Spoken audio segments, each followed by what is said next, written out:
Suspense.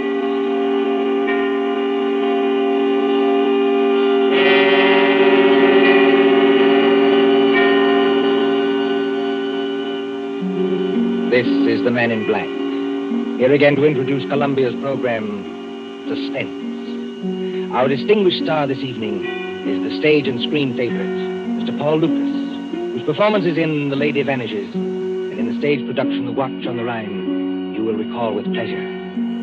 Tonight's tale of suspense is a story by John Dixon Carr, Fire, Burn, and Cauldron Bubble. If you've been with us on these Tuesday nights, you will know that suspense is compounded of mystery and suspicion and dangerous adventure. In this series are tales calculated to intrigue you, to stir your nerves, to offer you a precarious situation, and then withhold the solution until the last possible moment. And so with Fire, Burn, and Cauldron Bubble, and the performance of Paul Lucas and the other members of our company, we again hope to keep you in... Drury Lane Theatre presents the distinguished American actor, Myron Willard, in Shakespeare's Macbeth, with magic effects especially designed by Ludwig von Arnheim.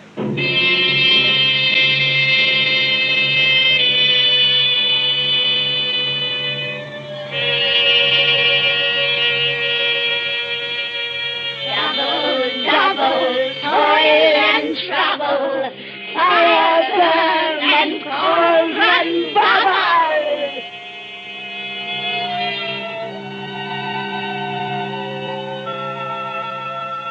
Historic Drury Lane Theatre, a relic of old London. On this site, in the cramped and crooked lanes of Aldwych, there has been a playhouse since Nell Gwynn sold oranges in the pit. The present theatre, though modernized, is heavy and darkened with time.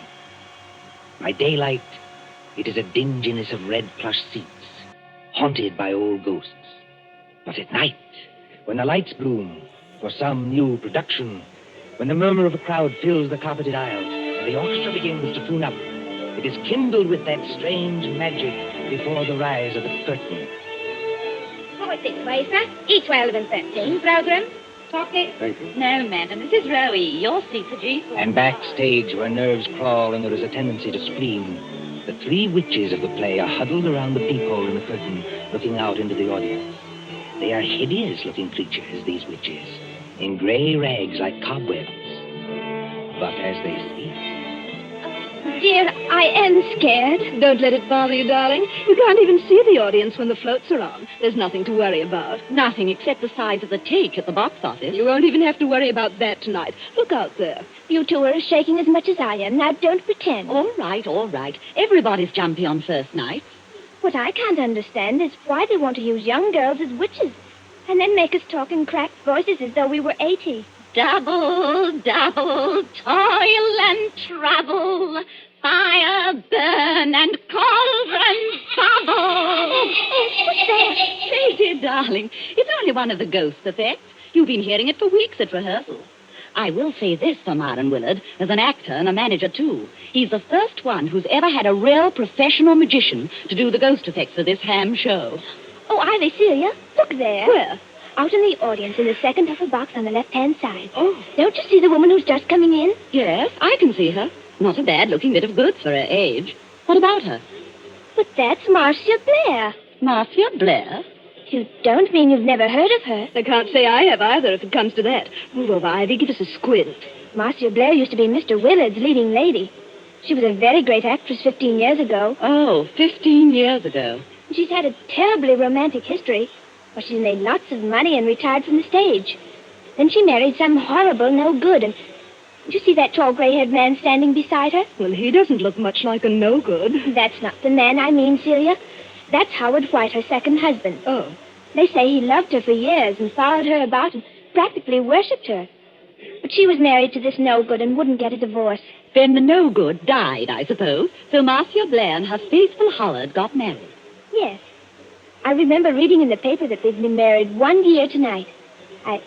I expect they're very happy. Well, I'd be happy, too, if I had a mink coat and a string of pearls like that. Well, you've got to admit she's beautiful. All right, Katie, if you say so. I used to go and see her act when I was a little girl.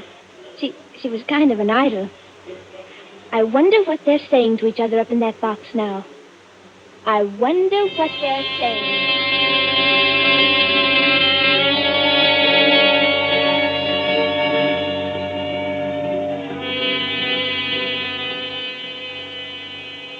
Martha, dear, I wish you wouldn't be so uneasy. Nothing can happen to you here. You're uneasy yourself, Howard. Yes, I suppose I am a little. Howard, I know I shouldn't be talking like this on our first anniversary, but that's what worries me.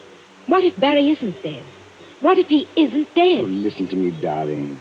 Your late husband, heaven condemn his soul, died in New York more than a year ago. We have proof of that. Well, then who wrote those letters to me? I don't know, dear. Somebody playing a joke on you. Joke. If you marry him, Marcia, you won't be alive a year from then. Joke. But you're married to me, my dear, and you are alive. Shall I quote you something from another play, Howard? Well, The Ides of March are come.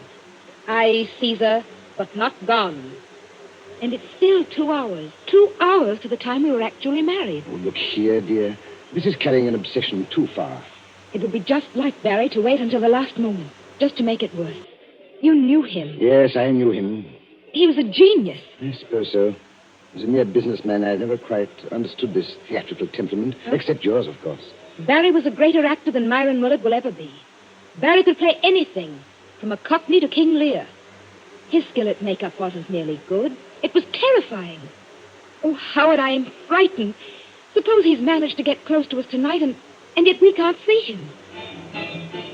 Well, the music started, Marcia. I shall have to go. Must you go, Howard? Really? If I break this appointment with Ferndale, dear, the deal will be called off. And since I haven't got too much backing anyway, All right, dear. I understand. Go ahead. unless you wanted to come with me, And Miss Myron's opening tonight? Oh, I couldn't do that. I tell you, you'll be perfectly safe here, dear. Of course, Howard. I know that. You're in full view of 3,000 people. Nobody could attack you. The only door to this box is guarded. Outside that door will be Miss Fenton, who's devoted to you, and the chauffeur who's even more devoted to you. What could happen, dear? Nothing, of course. And I'd prefer to be alone anyway. Yes, I rather guessed Oh, that. please, dear. It's just that I can't endure anybody being with me when I'm watching a great play. But that doesn't include you, darling. Then, if you'll accept these, madam, in honor of our first anniversary. Oh, Howard. Well, they're lovely. Of course I'll accept them. And here's a program. Got everything else you need? Yes.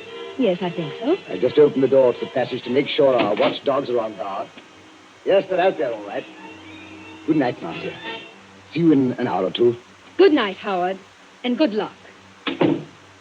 Miss Fenton, Bradley. Yes, Mr. White.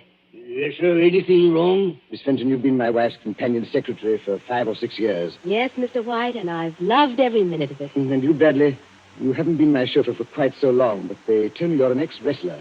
That's right, sir. Champion of the Shoreditch Athletic Club. And in the prime, though I says it shouldn't, as good a man as ever climbed through the ropes. Now, you know your instructions, Bradley. You trust me, sir. Nobody gets into this here box tonight unless it's over my dead body. Nothing must happen. You understand? Nothing.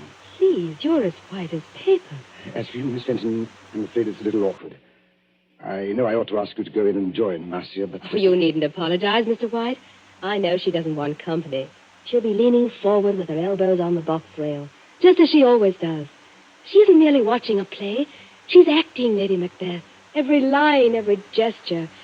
And I don't mean to disturb her. You won't leave this door, either of you. You trust me, sir. If... no.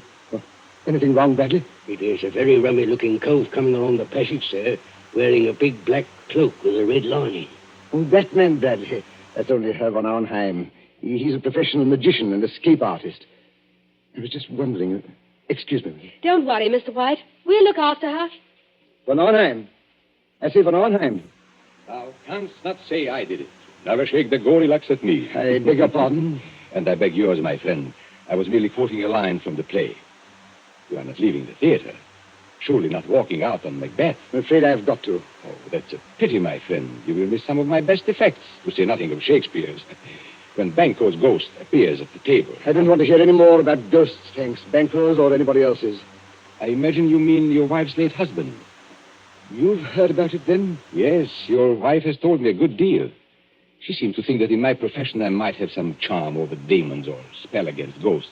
You know, Van Arnhem, in a muddled kind of way, that's what I've been wondering myself. Unfortunately, no. I am all too human. But your problem interests me. And I confess it worries me. Worries you? What about me? As I understand it, her first husband was a half-mad American actor who later went completely mad and died in New York. His, what's the word I want? Or obsession? That's it, obsession. His obsession was Marcia Blair's eyes. Yes, always her eyes. They seemed to hypnotize him. It is not new, you know. You'll find the same motive, the eyes of a beautiful woman, all through the works of Edgar Allan Poe. Then, as I understand it, after this man's death, she began to receive a series of letters. Foul letters. Apparently written by him, and threatening her with some rather horrible form of death if she married you. I tell you, Barry Lake is dead. He can't get up out of his coffin. Oh, getting out of coffins, my friend, is not so difficult. I have done it myself. Oh, please stop joking, Van Arnhem. You don't happen to be dead. True. There is that small difference. Is your wife here in the theater tonight? Yes. She wouldn't have come here except that it's Marion Willard's first night. We haven't seen Marion, either of us, in years. She's back there in box D. So I hear. I was hoping that you might invite me to share the box. Look here, old man. I don't want to seem inhospitable, but... She doesn't want company? Well, that's about it. Well, then walk back a little distance with me, this way, so that we can see the stage from the back of the dress circle. Now, the orchestra has stopped, and they'll ring up in a moment. There. Look at it. Look at what? The stage, man. The lights have gone out. All except the dim yellow footlights shining at the curtain. The last cough, the last murmur, the last rustle of program dies away in one vast, breathing hush. The curtain goes up. Let go of my arm, Van Arnhem. I've got to leave. Now, what are the stage directions? Desert place. Thunder and lightning. Enter 3 witches.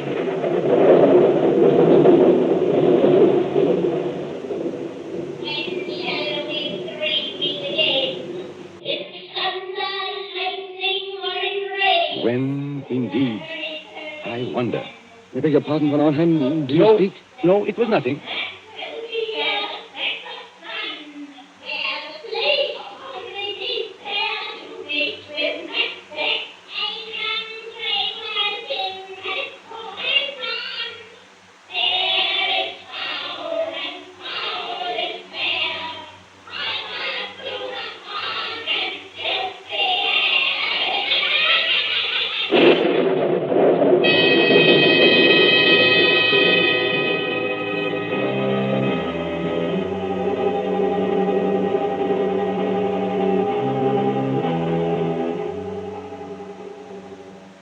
London newspapers for that year 1936, you may read how Myron Willard triumphed at Drury Lane as Macbeth. But tonight, as the clock ticks on, there is another drama in the dimly lighted corridor outside Box D. There sits Miss Louise Fenton, Marcia Blair's companion secretary. Beside her, burly and broken-nosed, is big Jim Bradley, the ex-wrestler. And when more than half an hour has passed... There's the applause, Jim. That must be the end of the first act. Yes, I hear it. Nothing's happened. But take my word for it, nothing's going to happen. Oh, she's such a likable person, Jim. And I think one of our greatest Shakespearean actresses. I don't much care for this Shakespeare business, miss. You give me a good movie with gangsters in it. That's my style. Oh, you don't understand, Jim. I've seen her as Juliet, as Rosalind, as Portia. In our own drawing room without any props. I've heard her as Lady Macbeth, too. You should see her eyes. Her eyes, miss? Yes, you should see her eyes when she delivers that speech. The raven himself is hoarse that croaks the fatal entrance. Hey, miss, look there. What is it? That foreign-looking cove in the black cape. Coming along the passage now. Easy.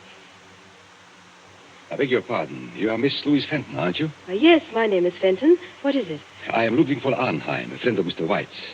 And I must see Marcia Blair at once. No, you don't, Governor. You're not going in there. Why not? Because nobody goes in there. Not if it was the king himself.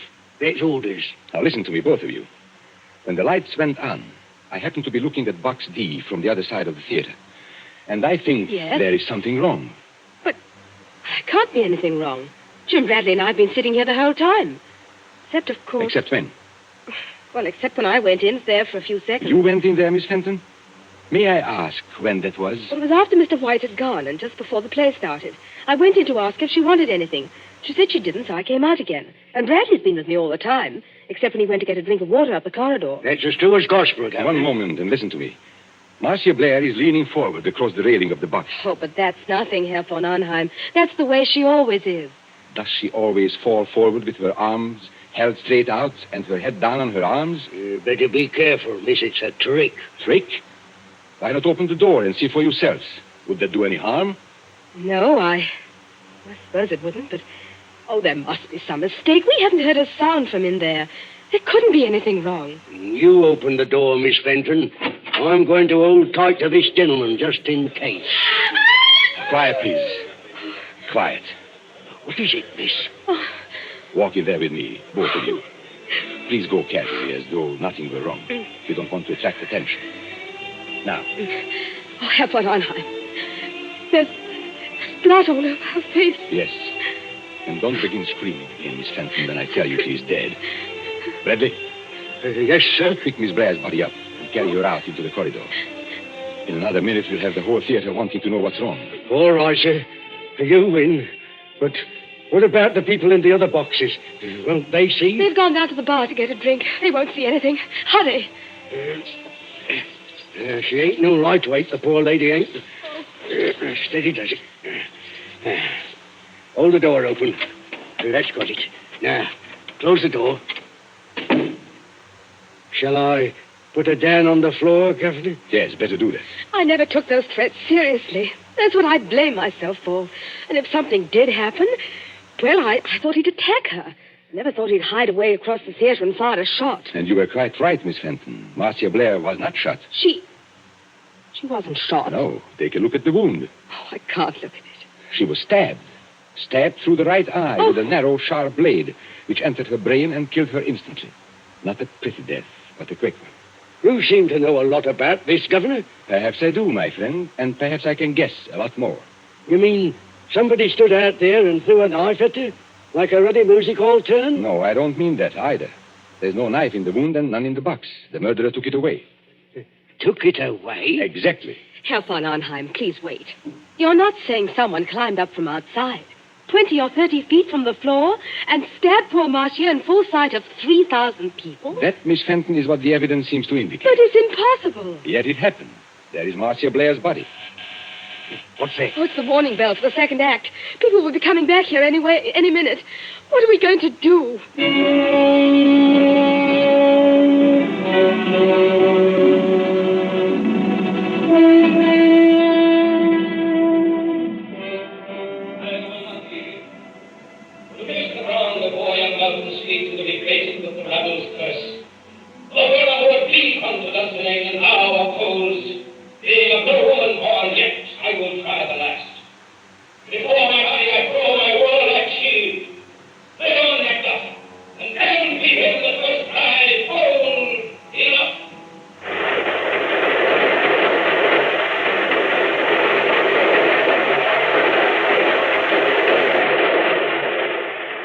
Applause, acclaim, triumph.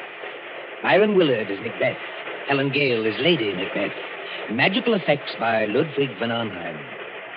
Very few persons knew that there is a dead woman in the theater. But at the end of the play, it is a different story.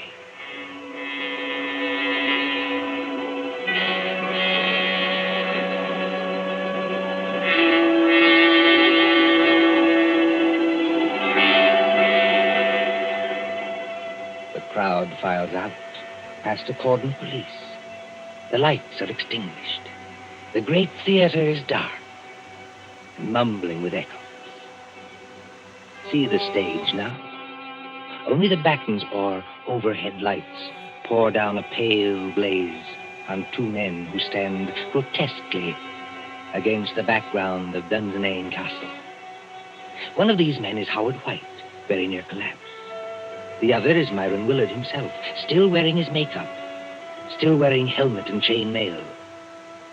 And when Willard speaks... Howard! Howard White! Confounded man, can't you hear what I'm saying? Excuse me, man. This is almost finished. Oh, not that I am blaming you, old man. Thank you, madam. It's traditional, you know, that Macbeth's an unlucky play. But up to the very end, I thought I'd never done better. 11 curtain calls. No, 12. How did you like my tomorrow and tomorrow speech? I'm sorry, madam. I'm afraid I didn't hear it. Yes, poor old Marcia. She'd have hated to die like that. Marcia was proud of her eyes. Always nearsighted as an owl, but too vain to wear glasses. There's Von Arnheim looking at us from under the castle archway. Von Arnheim!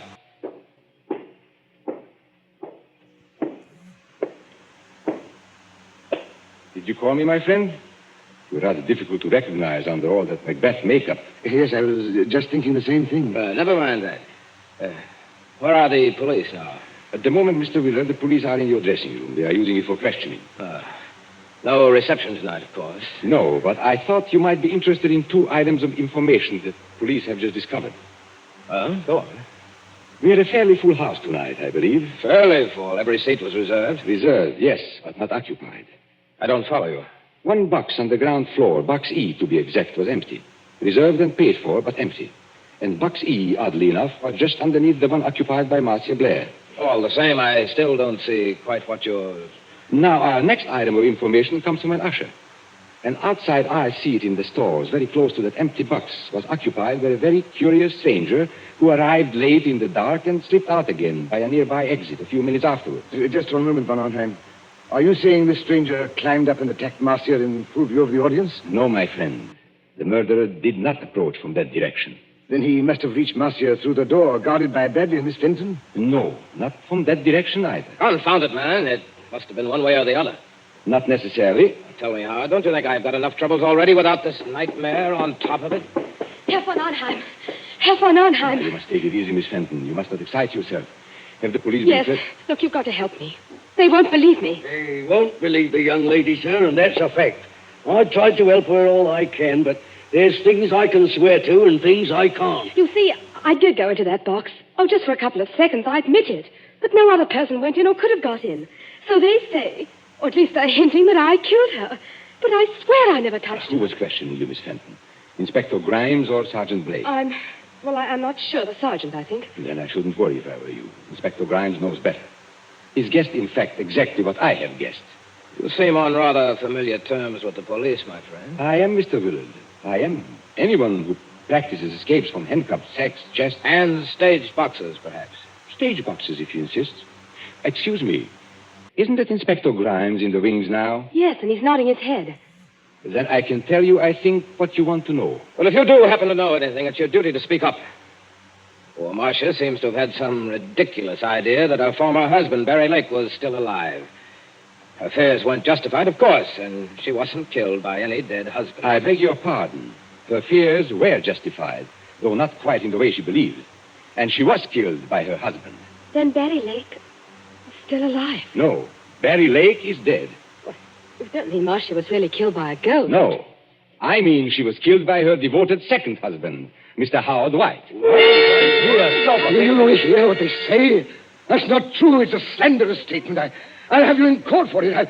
Everybody knows how devoted I was to Marcia. Your devotion, my friend, was devotion to her money.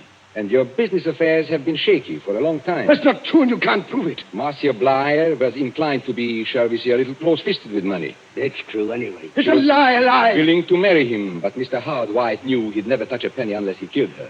He wrote the letters himself. Herr von Arnheim, he can't be guilty. She was alive after he left the box. He wasn't anywhere near her when she died. Perfectly correct, Miss Fenton.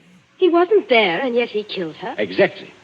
But you and Bradley can supply the clue that will hang him. Me, sir? I don't know nothing. No, I don't either. I think you do if you'll put your mind to it. Do you remember what Howard White said to her just before he left the box? Yes, he said, "Good night, Marcia. See you in an hour or two." And she answered, "Good night and good luck." No, I mean just before that. There wasn't anything. You see? It's a slanderous statement without any proof. It's an insult to my position on the stock exchange. Wait. I do remember something rather queer. Think, Miss Fenton, think. He said to Marcia jokingly, "If you'll accept these, madam, in honor of our first anniversary." And Marcia said, "Howard, they're lovely. Of course I'll accept them." That's right, sir. He did say it. And what do you think he was referring to, Miss Fenton? What was he asking her to accept? Well, I imagined it was flowers, a corsage or something like that. Did you see any flowers in the box or pinned to Marcia Blair's gown? No. Well, come to think of it, I didn't. Then what did he give her? Don't look at me, sir.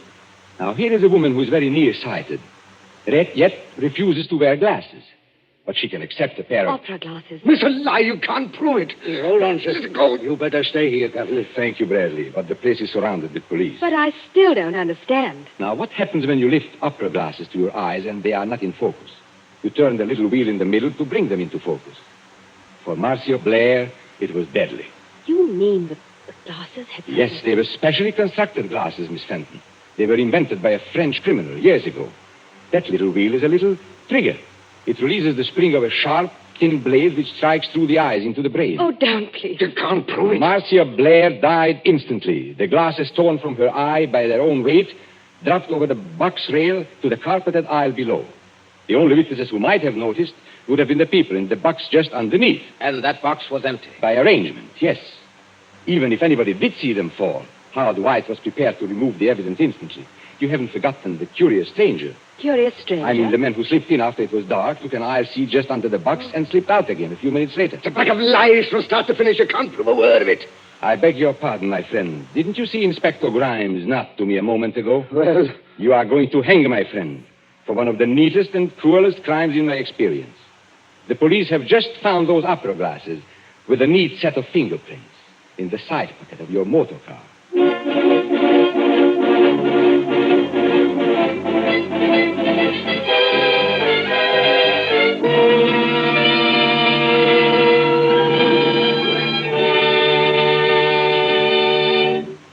And so ends Fire Burn and Cauldron Bubble, starring the distinguished actor Paul Lucas.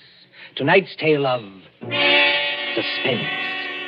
This is your narrator, Ted Osborne, the man in black, who conveys to you Columbia's invitation to spend this half hour in suspense with us again next Tuesday, same time, when Nancy Coleman stars in Fear Paints a Picture. William Spear, the producer, John Dietz, the director, Bernard Herrmann, the composer-conductor, Robert Salmon, studio technician, and John Dixon Carr, the author, collaborated on tonight's Suspense.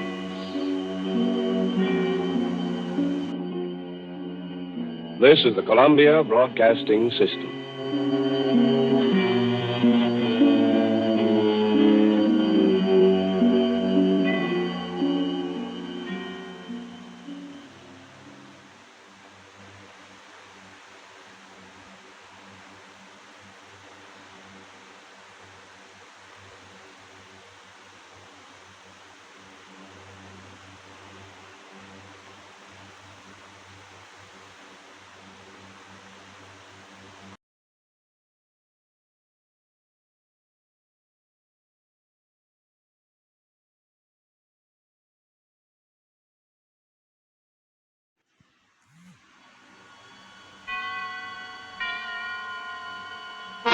Suspense. The highest honor that a California sherry can win has just been bestowed upon Cresta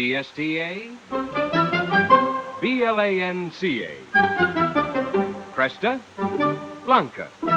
Cresta Blanca. Cresta Blanca.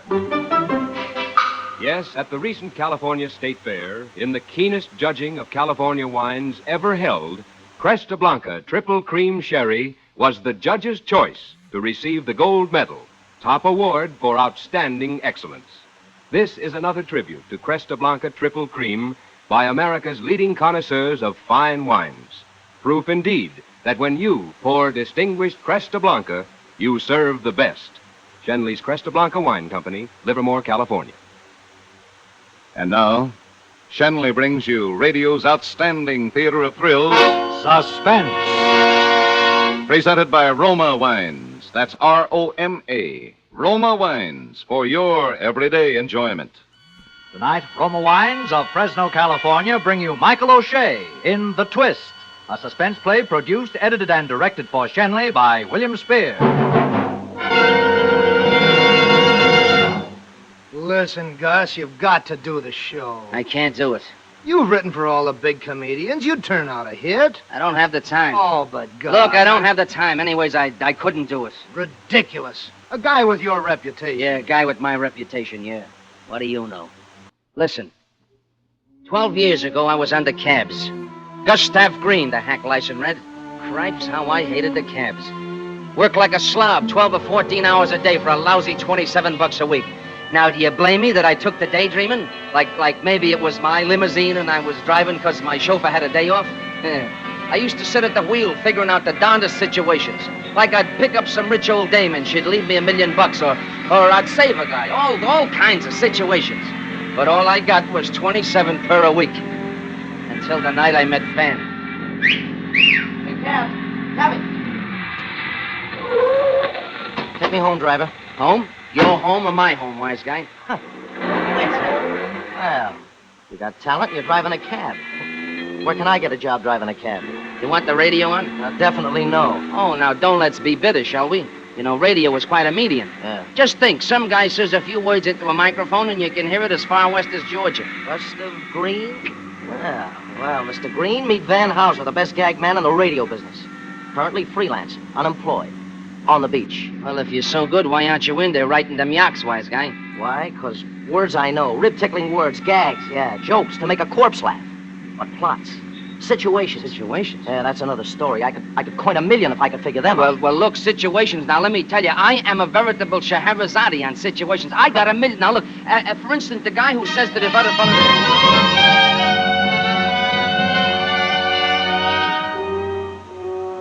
I don't know, something clicked between me and Van Houser. From the beginning, I always hated his guts, the way he talked to me like I was dirt. But up in his room, I started feeding him stories, stuff I dreamed up on the cab. He put it into good words, and it came out very funny, too. Well, inside a couple of years, I was getting $1,500 a week, but I was tied to that guy. I couldn't work with nobody else. I'd sit down with another gag writer, and nothing would happen. Yeah, I knew it was Van, $40 a week in some broken-down job. So I hung on to him like a barnacle. I worked with him, ate with him, played with him. My place was just down the hall from his at the hotel. Sometimes I thought I'd go nuts if I had to look at his sneering ugly puss another day. And the only satisfaction I had was that he needed me and hated me just like I needed and hated him. But one day while we were writing a spot for Schmo for a Day, he throws me a very unfunny line. Gus, my goon boy, you'll may be interested to know that I'm going to marry Julie Phelps. Julie Phelps, a dancer? That's right. Used to be the club Catalina. She making trouble for you? Cut it. All right. I didn't say nothing against her. All right, you better not. Okay, go ahead and enjoy yourself. Well, thanks. So, Gus, my cornball colleague, we may not be seeing so much of each other hence. Oh, now, look, you don't mean that, but... hey, now, wait a minute. What's going to be with our partnership here? Well, we'll see. I'll talk it over with Julie. No, Van. Now, look, I mean it. We've always done what we wanted to. Loafed all day, worked all night, ate and slept at any crazy hour. Now, no dame is going to stand for that. Huh? Julie is different. No dame is different. Yeah, she knows how we operate. And she knows you, Gus. Yeah, and she's not exactly crazy about me, neither. I was just coming to that. Now, if you want to stay in with me, be nice to her. It won't do no good. Listen, Van, she'll make trouble between us. See, she'll work on that as soon as the knot is tied. I said... Now, listen to me. I'm your pal, Van. A dame like that is bad business. You know what? The club Catalina, she wasn't exactly... Gus, Julie is 1 in a million. A joke man like you comes a dime a dozen. Okay, if that's the way you feel. The way I feel. Pardon me for having any feet, hey. All right, just be nice to her. No cracks. Okay, so I'll be nice. Now, look, about Sunday's show... I said be nice to her. If you're not, Gus, we're finished.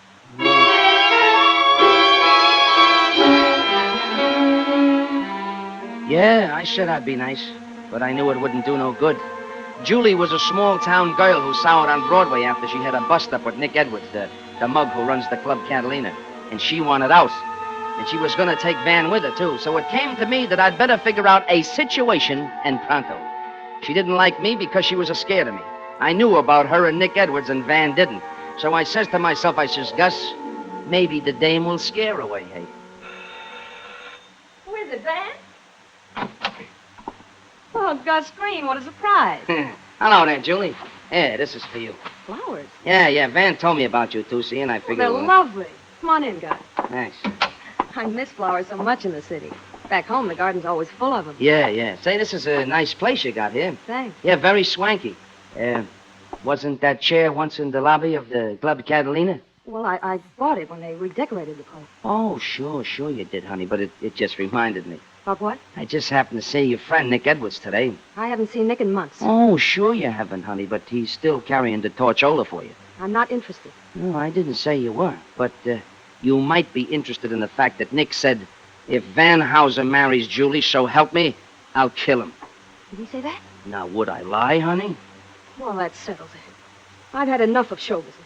Van and me are going back home. Oh, no, you can't do that to Van, Julie. This is his life. What's he gonna do in a small town? I don't care. I'm sick of it. Sick of all the cheap characters, the bums, and the hangers-on. If I want him to, Van will come with me. Oh, look, maybe he would. Well, I'm sure he would. But, Julie, what I really wanted to say was, why don't you give me a few days? I'll go talk to Nick, and who knows, maybe I can fix the whole thing up. Would you, Gus? I'd like to stay for Van's sake. I'd like to see him get a good job with regular hours. Maybe an advertisement. Sure. Nick will listen to me. Well, at least I can try, huh? Thanks, Gus. You're nice. I didn't know. And then I got another idea. What's that? Maybe the three of us could all work together. Oh, I can't write. I can type. Well, we need a secretary. We could dictate our stuff to you. I don't know shorthand. You don't have to. After all, what is a comedy script? Along the left-hand side of the page, you put the name of the character, and then you write out what he's supposed to say. Simple? Sounds simple. Oh, you could spend more time with Van. How would you like to try? I'd love to. Gus, it would be wonderful.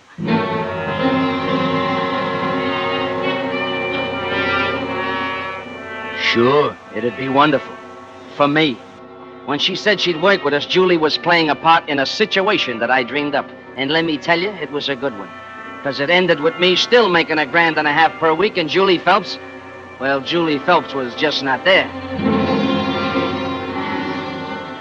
Music chaser and a commercial. Credits and sign off. Got that, darling? Every word, Mr. Hauser. Well, Van, how do you like our new secretary? Oh, she's good, Gus. How come you had such a swell idea? Gus, if this works out, I'll be the happiest person alive. Oh, no, you won't, Julie. I will. Now, come on. I'd like to try dictating. Ready? Okay, take a clean sheet of paper. Here's a gag sequence for the Fred Benton show. Oh, look who's writing gags. Don't laugh. Genius. Now, look, Fred's talking to Mrs. Mishmash, and she starts reading the wrong page of the script, you see? Yeah. Ready? Let's go. Mrs. Mishmash, please don't laugh at me. I think we've made a mistake. Mistake. Now, Fred Benton, I know I have. Mrs. M, let's start all over from the beginning. Beginning. Fred, if you love me, you will. That's funny? No, that's charming. No, this is Mrs. Am I going too fast? No, that's Okay, fine. this is Mrs. Mishmash again. I would do anything for you. Anything for you.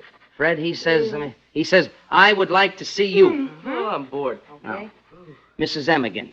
Let's talk this over. How about tonight? How about tonight? Yeah. Fred, when? At midnight. Midnight. Mrs. M, come, I'm waiting for you right now. You right now. Did you get it all? Good. Type it right up. Wait. What's the matter? Don't bother, Julie. We couldn't use that corn even on the Benton show. All right, wise guy. Give it to me, Julie. I'll file it under sustainers. Look, if you're going to fight, I'm not going to work for either of you. Van, be a dear and get me a pack of cigarettes downstairs, will you? All right, hon. Gus, don't try to write any more of those charming gags. Get lost. Gus, Yeah? did you get anywhere with Nick? Well, yeah, Julie, he's softening up, but he wants to see you. Gus, I don't want that man near me. Now, look, you'll see him. You better start wearing black for Van. You know Nick Edwards. I know Nick wouldn't stop at killing, but I... Now, listen, Julie, I haven't got time to argue with you now. Van will come back, but why don't you come to my place tomorrow night at 11? I'll run into Van for sure. Well, then come before 8 and wait for me. We'll have rehearsals till then. What about Van? Tell him you're going to sleep early or something. What if he calls anyway? I'll cover you. I'll probably be with him anyhow. He must never know about Nick. I get it. Now, listen, Julie, you just leave everything to me, and in a couple of days, you won't have to worry about Nick Edwards again. Yeah, just leave everything to me, and you won't have to worry about anything anymore, Julie Phelps. Not even your own funeral.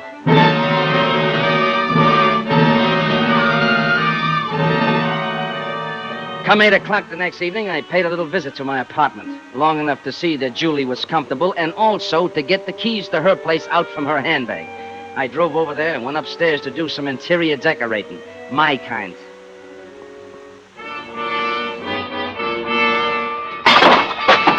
Gonna take Van away from Broadway, are you? Gonna send me back to $40 a week in a pig's ear, you are, Julie Phelps, get that? In a pig's ear.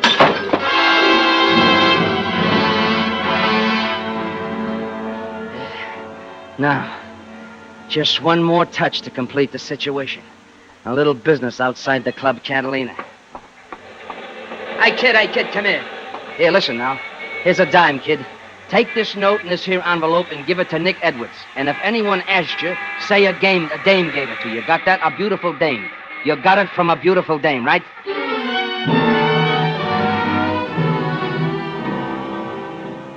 Look, Gus, no more work. Let's not go. What's the matter, Van? You tired? No. Well, what's eating you? Well, you wouldn't understand. All right, so don't tell me. I don't care anyhow. All right, it's Julie. Said she had to go to bed early tonight. So what? It ain't legal? I called her 6 times, no answer. Uh-huh. Afraid she's still timing you, huh? I didn't say that. Yeah, but I know how you feel. Yeah, well, mind your own business. Look, my friend, I'll do you a good turn. Leave me dial the number for you. The number's on the pad. Let's see what your fat fingers can do. Okay. You could talk to her while I go down to my room to get my hat and coat. I'll take you for a drive before we hit the sack. Well, sometimes you're even human. Okay, here, take it. It's ringing now. I'll be right back. I'll see.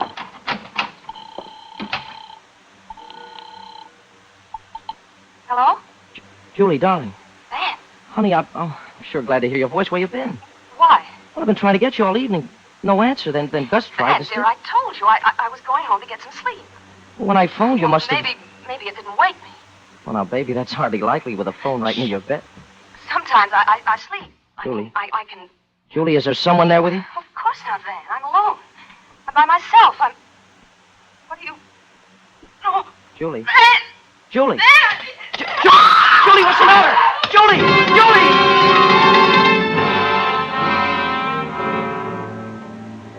A very neat situation, you granted, Warden? Sure. Julie being killed in her apartment 2 miles away, Van hearing it over the phone, and me in the next room to him at the hotel. You like it, huh, Warden? Yeah, I like it, too, and I did it. That was a very sensational situation.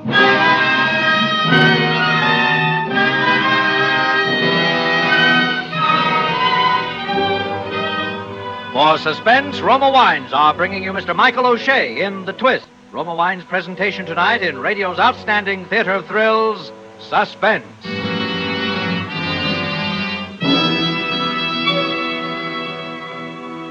Suspense, radio's outstanding theater of thrills, is presented by Roma. That's R-O-M-A, Roma Wines. Selected from the world's greatest reserves of fine wines. Have you discovered how much Roma California wines add to your everyday enjoyment? For example, millions of American homemakers serve delicious Roma wines to dress up everyday dishes, to make even the simplest meals really delightful events. Yes, good food does taste better with better tasting Roma wines. And there's a delicious Roma wine to complement your enjoyment of every dish. Juicy steaks and roasts taste their best with robust Roma Burgundy. Fish, fowl, or any light meat become exciting treats with delicate Roma Sauterne or pale golden Roma Rhine wine. For entertaining, too, you'll find better tasting Roma wine adds the gracious festive note that charms guests and makes any dinner a rousing success. So for extra mealtime enjoyment that's inexpensive, always serve Roma. That's R-O-M-A, Roma Wines, America's favorite wines. And now Roma Wines bring back to our Hollywood soundstage Mr. Michael O'Shea as Gus Green, with Sidney Miller as Van Hauser in The Twist, a play well calculated to keep you in suspense.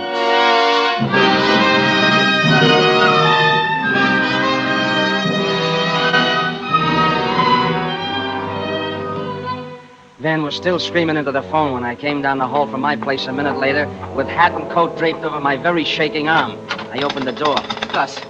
Gus, something's happened to Julie. Huh? Something's happened to Julie. Well, how do you know? Did you get her? Yeah, she answered the phone. So? Well, she sounded funny, like there was someone in the same room, and then suddenly she sounded like she was hit or choked or something. Well, maybe it's just a gag she was pulling. You know, dames do that sometimes. You think so? Why, sure. No, it couldn't be. I heard her, Gus. Gus, what should I do? Now, come on, keep your shirt on, Van. She screamed. Did you call her back? No, I didn't. Well, why don't you? So I call her back, that's what I'll do. Sure. Of course I'll call her. Hand me the phone. Here. Something's happened, I know it has. Line busy? No answer. Yeah, but you just spoke to her a minute ago. Oh, Gus, I'm worried sick. Forget it, she's all right. Come on out for a ride. Oh, no, I couldn't. Look, tell you what I'll do for a pal. I'll drive you over there. You can check up for yourself.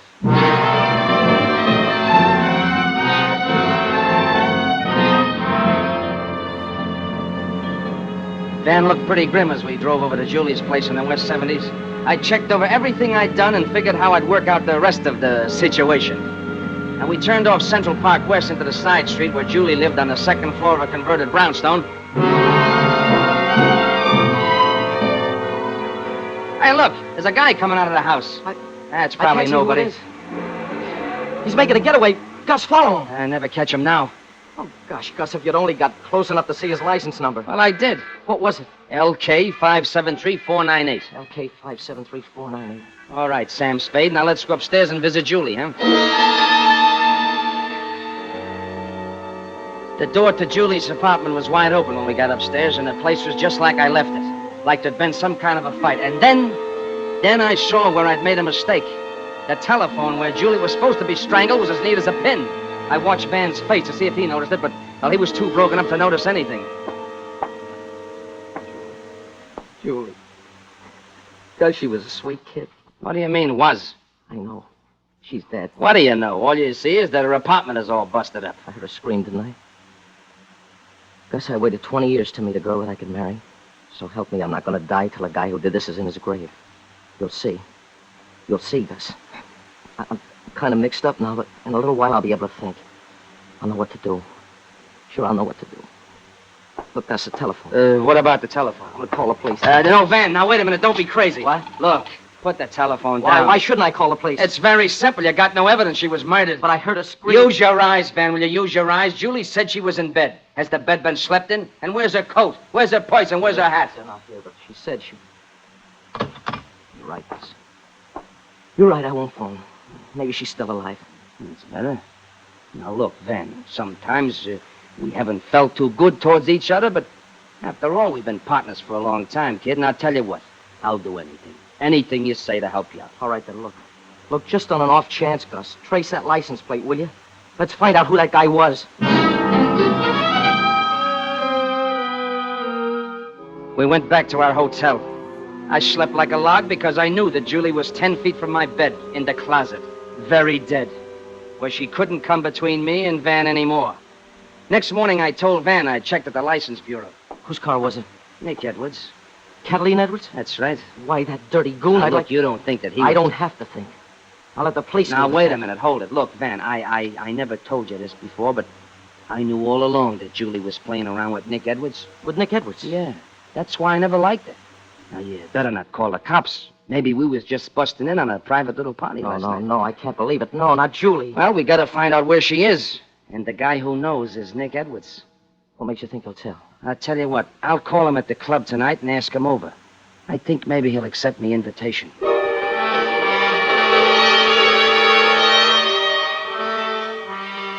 Well, Nick arrived at 11 p.m., and from my window, I watched him park his black car in a dark side street near the hotel, just like I told him to. Then I carried Julie's body down the back stairs and put it in the luggage compartment of Nick's car. Nobody saw me. And a few minutes later, I knocked on Van's door. That you, Gus? Come in. Hiya, Van. Hi, Nick. Good evening, Gus. Nick was just telling me, Gus. Look, I'm just as worried about Julie as you guys are, see? Yeah, that's easy to say. Okay, don't take my word for it. But I've had her house called every half hour all day. Why'd you go there last night in the first place? You haven't been around long, have you? Never mind that, wise guy. Why'd you visit my girl? Who said she was your girl? She was engaged to me. She was tired of you. Why, you Sit no down. good... She told me so herself. When? Yesterday. Then you saw her yesterday, Nick? No. No, I ain't seen her since she quit working at the club and started to pal around with your friend here. But you just said that... Julie was the only gal who ever had me on the rope, see? But when she called it quits, I went along. She was too good for an ex-con like me anyway, I figured. But last night, someone gives me a note in her handwriting. Oh? What did the note say, Nick? It was the most beautiful thing I'd ever seen. I read it over and over until I knew it by heart. Please don't laugh at me. I think we made a mistake. I know I have. Let's start all over from the beginning. If you really love me, you will. I love you. I'll do anything for you. I'd like to see you. Let's talk this over. How about tonight? When? At midnight? Come. Come, I'm waiting for you right now.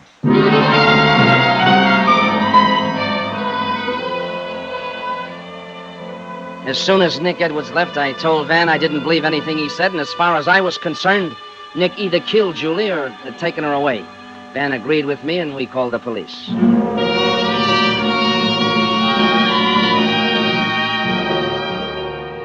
Ah, yes, it all made a perfect situation. The best I'd ever dreamed up. All of Nick Edwards' high-powered lawyers couldn't save him from being sentenced to the chair. Yes, sir, life looked pretty sweet, but there was just one thing wrong.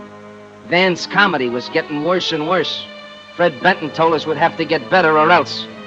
Now, we sat in Van's room sweating out a Benton program that was a day overdue. Van, for the love of Mike, will you pull yourself together? Gus, I can't think. You don't have to think. I gave you the whole situation. All you gotta do is write the gags for it. Gags. Now, look. In the first scene, Fred and Mrs. Mishmash steal a horse. But here's the twist. The horse is blind. You get it? Yeah.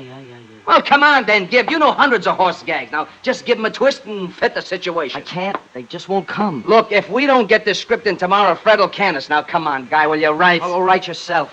Then you know I can't write. I'm no good without a gag, Get man. yourself another gag, man. I'm through. Look, washed up.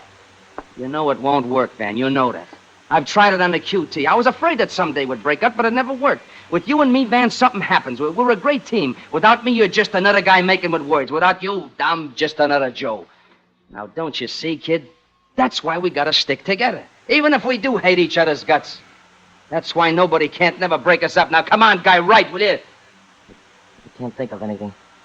Look how we got something in the files we haven't used. You got a scene you dictated to Julie. What was that? Huh? That Mrs. Mishmash or no. something. Fred. Was it Please Don't Laugh at Me or something? I think we made a mistake. No, Van, look, that's a no-good situation. That's dead. Let's get something new. Gus, it's a good situation. No, a very clever situation. All I need are the lines.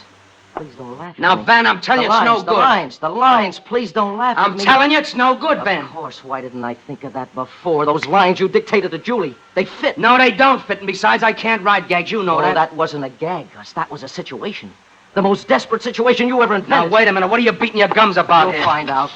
What are you gonna do? Operator, I want to speak to Inspector Martin at police headquarters. Get away from that door, Gus. I got a gun. Now, don't shoot, Van. Wait a minute. Then listen and don't move. Police headquarters, Inspector Martin. Oh, Inspector Martin, this is Van Hauser of the Julie Phelps case. Hey, I've been trying to get... Edwards didn't kill Julie. Gus Green did. And I got proof. That makes it even worse.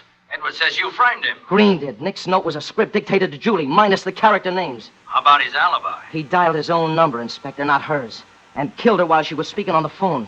To make things look right, he messed up her apartment. I never could quite figure out why there were no signs of struggle around her telephone. Now I know. Yeah, he must have stowed her body in Nick's car. Better send some cops over right away before I shoot him. Well, they're coming over, Hauser, to protect you. Edwards broke out about an hour ago. Watch out for him. Nick Edwards? Yes, Nick Edwards. Huh? All right, Hauser, come across with that gun. Nick, Come on. Nick, you heard what I said, didn't you? So what? I didn't frame you. Gus did. He's the guy with a situation. So what? You took my girl away from me, didn't you? No. All right, give me that gun. Now, Nick, wait a minute. What are you gonna do with that? Nothing except give me that gun, Hauser. Gus, don't let him get that gun, Gus. I'm a little too quick for you, Gus. Now, Nick, please. Now, don't shoot me. Let me tell you how this Cut it, was. All you. I've had a belly full of your stories. They put me in jail, remember? They're all stuffed to me now, see? But like they say, there ain't no situation that can't take a new twist. Here's the twist to this one. You ain't gonna die for the murder of my poor Julie. No. You're gonna die for something you didn't do. What do you mean, Nick? Just this. The murder of Van Hauser.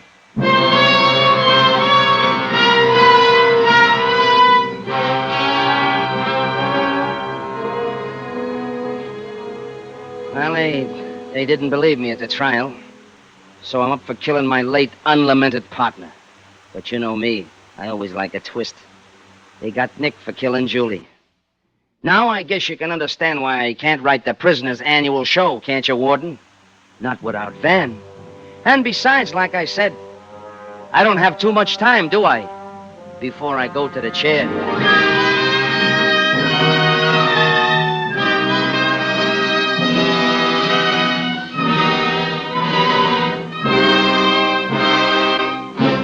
Suspense. The Twist, starring Michael O'Shea, presented by Roma Wines. That's R-O-M-A, Roma, California Wines, America's largest selling wines.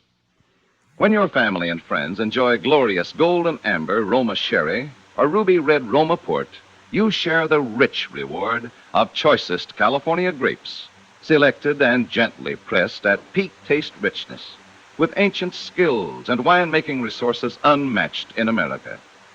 Roma master vintners guide this grape treasure unhurriedly to full taste perfection.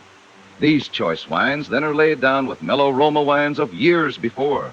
And from these, the world's great reserves of fine wines, Roma later selects for your taste pleasure. Tomorrow and every day, enjoy this naturally better taste of Roma wines. Whether your favorite Roma wine is nut like Roma sherry or rich Roma port, you'll find that every Roma wine is better tasting wine. That's why more Americans enjoy Roma than any other wines. Tonight's suspense play was by Baif Blau. Next Thursday, same time, you will hear Donald O'Connor as star of Suspense. Produced and directed by William Spear for the Roma Wine Company of Fresno, California.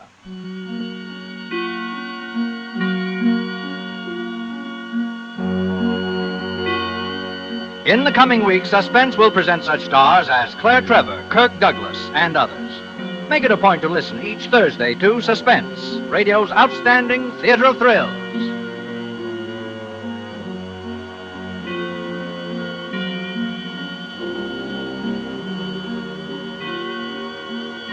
This is CBS, the Columbia Broadcasting System.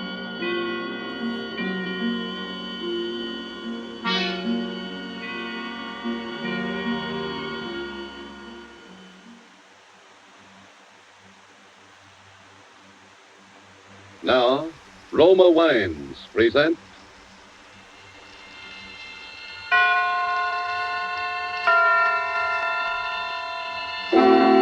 Suspense. Tonight, Actor's Blood, written and told to us by Ben Hecht and starring Frederick March. Suspense is presented for your enjoyment by Roma Wines. That's R-O-M-A, Roma Wines. Those excellent California wines that can add so much pleasantness to the way you live, to your happiness in entertaining guests, to your enjoyment of everyday meals. Yes, right now a glassful would be very pleasant as Roma Wines bring you Suspense. This is the Man in Black, here for the Roma Wine Company of Fresno, California, to raise the curtain on a presentation unique in these weekly half hours of suspense. Tonight from Hollywood, Roma Wines bring you a star of the first magnitude, Mr. Frederick March. And in person, one of America's foremost tellers of tales, Mr. Ben Hecht of Broadway and Hollywood, who will appear as actor and narrator in a suspense play dealing with the mysterious death and the twisted passions and loyalties of the world behind the footlights.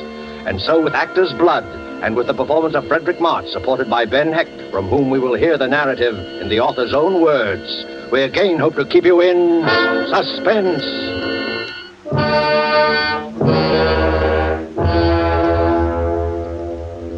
Do you remember Maurice Tilliou? Probably not. Only students of the theater, or people old enough to have applauded the heyday of Mrs. Leslie Carter and John Drew, and the theatrical didos of the Divine Sarah would be likely to remember. During the years I knew him, I saw him in harness but 3 times. Once in a revival, once at a benefit, and the 3rd time was the occasion of the anecdote I've set out to relate. By that time, his only claim to fame was the fact that he was the father of Marcia Tilliou. On a summer night in 1927, Marcia made a final exit worthy of the Tilliou tradition. For weeks after it happened, old Tilliou went around like the ancient mariner, holding with his baleful eye and his mournful song whoever crossed upon his path.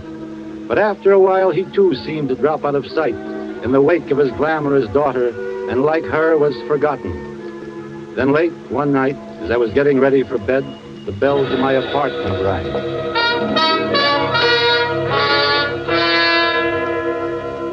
Ben, I come with a message from the dead. Indeed. Well, come on in and tell me about it. Ben, do you believe in ghosts? I've got nothing against them. Good. I have just come from a miserable modern dress caricature of that greatest of the bard's plays, Macbeth. You will scarcely credit what these upstarts have done to Shakespeare's masterpiece. They haven't altered the text, have they? You recall the 4th scene of the 3rd act? Oh, yes. The scene in which Banquo's ghost appears. Just so. In the folio edition of the play, the stage directions clearly read, "The ghost of Banquo enters and sits in Macbeth's place." In the foul production which I have just witnessed, the ghost does no such thing. It is an empty chair to which Macbeth shrieks his guilty line, "Thou canst not say I did it. Never shake thy gaudy locks at me." An invisible ghost, eh? That's not so illogical. Yeah, but what drama is there in it? How can we feel Macbeth's terror if it's an empty stool at which he shouts, "Avaunt and quit my sight! Let the earth hide thee! Thy bones are marrowless, thy blood is cold. Thou hast no speculation in those eyes which thou dost glare with." The way you read those lines, sir, I have no trouble seeing this ghost. Thank you. Now listen. I am going to produce that scene in modern dress. It's not going to be a namby-pamby production such as the one I witnessed tonight. I am going to give a banquet at my home, and there is going to be a place set at the table for my daughter, Marcia. Look, Maurice, I'm very fond of you. You are wondering why, aren't you, my boy? Like Hamlet, I am but mad north-northwest. The empty place at the table will be purely symbolic, I assure you. And no apparitions will appear, not to you and me, at any rate. I cannot guarantee what my daughter's murderer will see there. Marcia's murderer will be there? They will all be there. All who loved her, all who hated her. And woe to the hand that shed this costly blood. But if you know who the murderer is, why don't you tell the police? Police? My daughter, sir, would not have wanted so crude and sordid an epilogue to her life story. Like her father before her and my parents before me, she had actor's blood in her veins. She shall be avenged, my friend. But it will be no affair of handcuffs and policemen. I'll not go whining on Marcia's behalf among the cigar butts and cuspidors in some precinct station. No. Her murderer shall be unmasked at a mighty banquet. On Friday next, at 8:30. Curtain time, my friend. I'll see you there. Yes, I'll be there.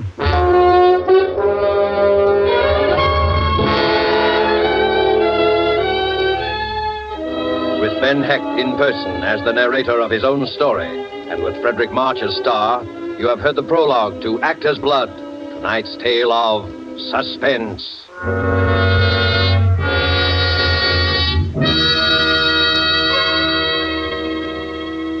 And now, in this brief intermission, let us picture a scene beneath a radiant Caribbean moon at the fashionable Hotel Nacional de Cuba in Havana. An American dinner guest has just raised his glass in a toast to Havana, its traditions, its beauty, the superb dinner, and wine. His Cuban host replies, "True, the traditions, the scenery, and the food you enjoy, they are Cuban. But the wine of which you speak so highly, that is of your country. It is the famed Roma wine made in your own California." Yes, it may surprise you that California produces Roma wines of such uniformly superb quality that they are imported by many foreign countries. But millions of Americans do know and enjoy the excellence of Roma wines daily with meals and when entertaining. These millions have made Roma America's largest selling wines. They know, too, that Roma wines are amazingly inexpensive, only pennies a glass, for wines of such distinguished character. That's because here in America, you pay no high import duty, no expensive shipping charges for Roma, wines that combine age-old winemaking skill with modern testing and quality control. So ask for ROMA, Roma wines, made in California for enjoyment throughout the world. And now it is with pleasure that we bring back to our soundstage Mr. Ben Hecht, narrator and author of Actor's Blood, starring Frederick March, tonight's tale of Suspense.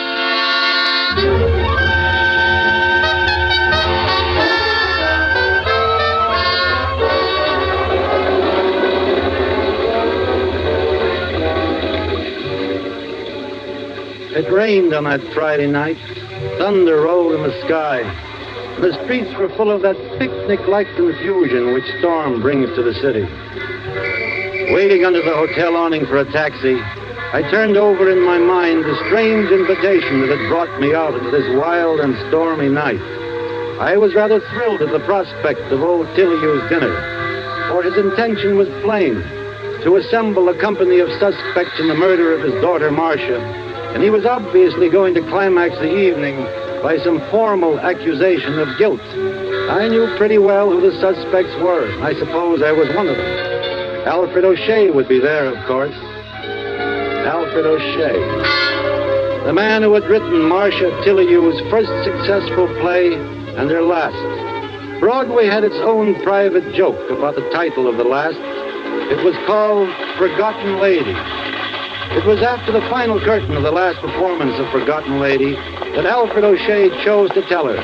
Marcia told the story at the time as a joke on herself. Hello, Marcia.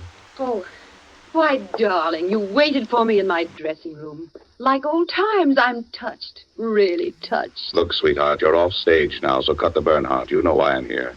I do. All right, I'll say it again. I'll say it for the last time. I want a divorce. I want to marry Rena Kratznoff. I want to marry Rena Kratznoff. Oh, it's such a bad line. And from such a great playwright. No, dear Alfred. Not for her. It'd be too belittling a successor.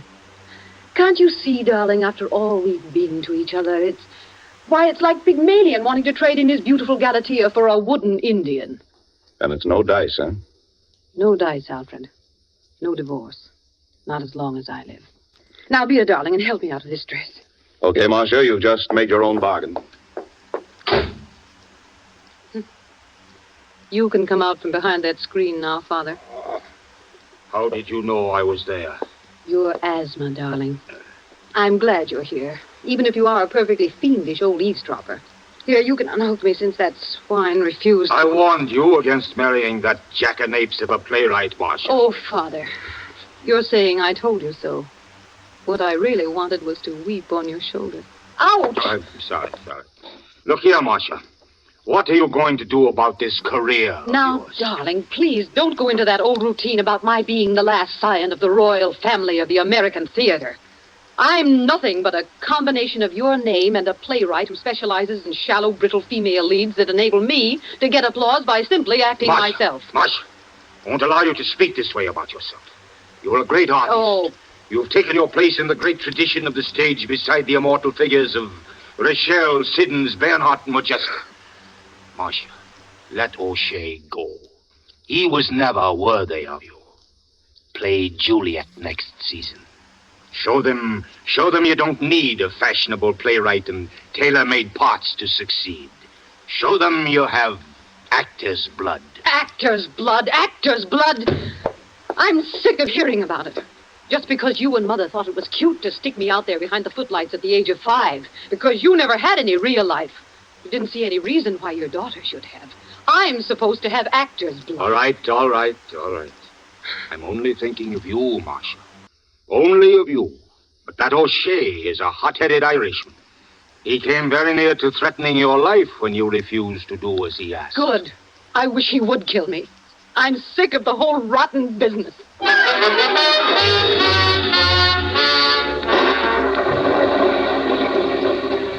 Yes, O'Shea was a suspect. He would be at old Tilley's dinner. He would be seated across the table from the empty chair. And would he see a Banquo's ghost of Marcia Tillery? But O'Shea would be in a goodly company of suspects. Fritz von Klauber would be there, for sure. Fritz von Klauber. Not a man I should have liked to have as an enemy, that. Abnormally sensitive to insult, von Klauber was possessed also of an impenetrable Prussian stupidity. His first American production was a play called Jubilee for Spring, and Marcia Tilley starred in it. It was the most sensational flop of the Broadway season. After the first night performance in the 21 Club, Marcia held her own private autopsy on von Klauber's dead turkey. You see, darlings, Mr. von Klauber, my esteemed producer, loves his turkey farm so much, he sometimes forgets he's on Broadway. Terrific, Marcia. How about that for my column? Sure, Walter. Anything at all. It's all yours exclusively. Marcia, shh. Von Klauber. He's over there at the next table. He's heard every word. Good. Let him hear. He's going to hear from me in the morning anyway when I start looking for a new producer. Go ahead, my sweet Marcia. Go ahead. Rag me in public. I could kill you for this. Do you hear me? Good Katie. Oh, you could, darling. Well, if my beloved husband doesn't do me in as he keeps threatening to do, perhaps I'll ask you to oblige. I may yet be spared the nuisance of doing the job myself. Marcia, I forbid you to talk like this. Sorry, Father. Must be the actor's blood cropping up again.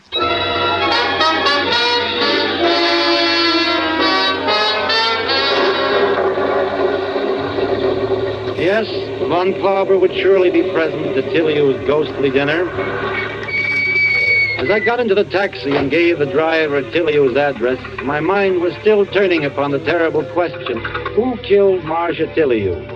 Third on my list of suspects was a character named Maury Stein. Maury Stein. A one-time racing tout and small-time gangster, Maury turned his brilliant, if slightly frightening talents to flesh peddling. That is to say, he was a theatrical agent. Marcia did 2 shows under his management, both of them flops. It wasn't her fault. There was no belittlement of the name Tillio. It was still an electric sign, but growing ghostly, slipping still aglow into the side streets of fame. Maury Stein was Marcia Tillio's last substitute for love. Maury, will you stop staring at that door? Let's get out of here. Oh, relax. This is a charming room. I like it here. Look, chick, I said let's get out of here. Understand? Perfectly. I understand that Mrs. Maury Stein may come walking in that door. Perhaps she'll put 2 and 2 together about us. That'd make you sad, wouldn't it? Because you've signed over all your unscrupulously earned money to your good wife. Oh, just in case questions should be asked, you know. And if she gets any ideas, she may cut you off without a dime. And then... Shut up! You know, I've half a mind Did you hear what I said? Shut up! Never so much as take up your coat. We're gone. Maury, you are a worm. A despicable, slimy little worm. Sister, nobody talks to Maury Stein like that and gets away with it, see? Nobody. There was to be one more opening night in Marcia Tillio's career. And ironically enough, the 3 men she had cause to fear most of all her enemies were doing the honors. O'Shea had written it, Von Klauber was the producer, and Maury Stein had put up the money. I arrived backstage at the Broadhurst at 8:20 to find the 3 of them in hysterics. 10 minutes to curtain time and no Marcia. I found old Tillio sitting in her dressing room, nursing a sprained ankle and very upset. For the first time, I'm really worried about Marcia. What's the matter? I don't know. We've been calling her hotel since 6 o'clock. She refuses to answer the phone. Ben, go over there. You're the only one she'll listen to. No Tillio has ever missed a performance, and Marcia, of all people, must not be the first. It's those villains out there who've done this, spreading insidious poison like Iago, tearing at her heart with their fangs until she's afraid to go on. Go, Ben, try to reason with her. Okay, Pop, I'll do my best to bring her back. I trotted the 3 blocks to Marcia's hotel. The clerk at the desk met me with a dead pan. No, Mr. Heck, Miss Tillio hasn't come down yet. No key in her box. I took the elevator up. I turned left and walked down the corridor. I knocked on the door. No answer. Tried the knob. Door opened. And then it all added up.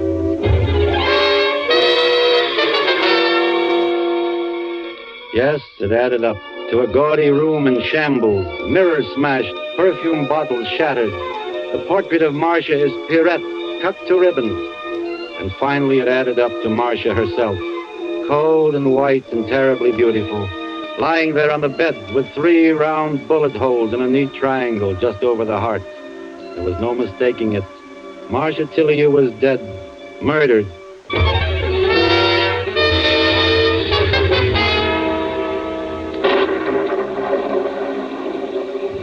That was the sum total of the addition I was doing in my head as I rode in a taxi the 20 blocks from my hotel to old Tillio's house on West 84th Street. Maybe I added it up wrong, but I felt sure I hadn't. I was even more certain when I saw old Tillio standing there at the head of the table to greet the guests he had assembled on the promise of revealing the identity of Marcia's murderer. Promptly at 8:30, he made his entrance. He had brought a stranger into the room with him. Thank you. Thank you, all of you, for waiting so patiently. I trust you found your mutual company not too tiresome. I should like to introduce my guest of honor. May I present Mr. Carl Schuttler of the district attorney's office. Now, if you will all be seated, the place cards are plainly marked. Please do not disarrange. Thank you, Alfred. I see one short. And who, may I ask, is that empty blank spot? Banquo's gold? That, my dear Mr. Van Glauber, is for a beloved guest known to all of you. Beloved guest, huh? Well, let's see now. well, hey, listen to this. This seat has indeed been reserved for one known to all of us. Who is it? It's been reserved for Marcia Tillio. What's the Oh, please, I'd like to change my place. Sit down, Rita. Marcia was never...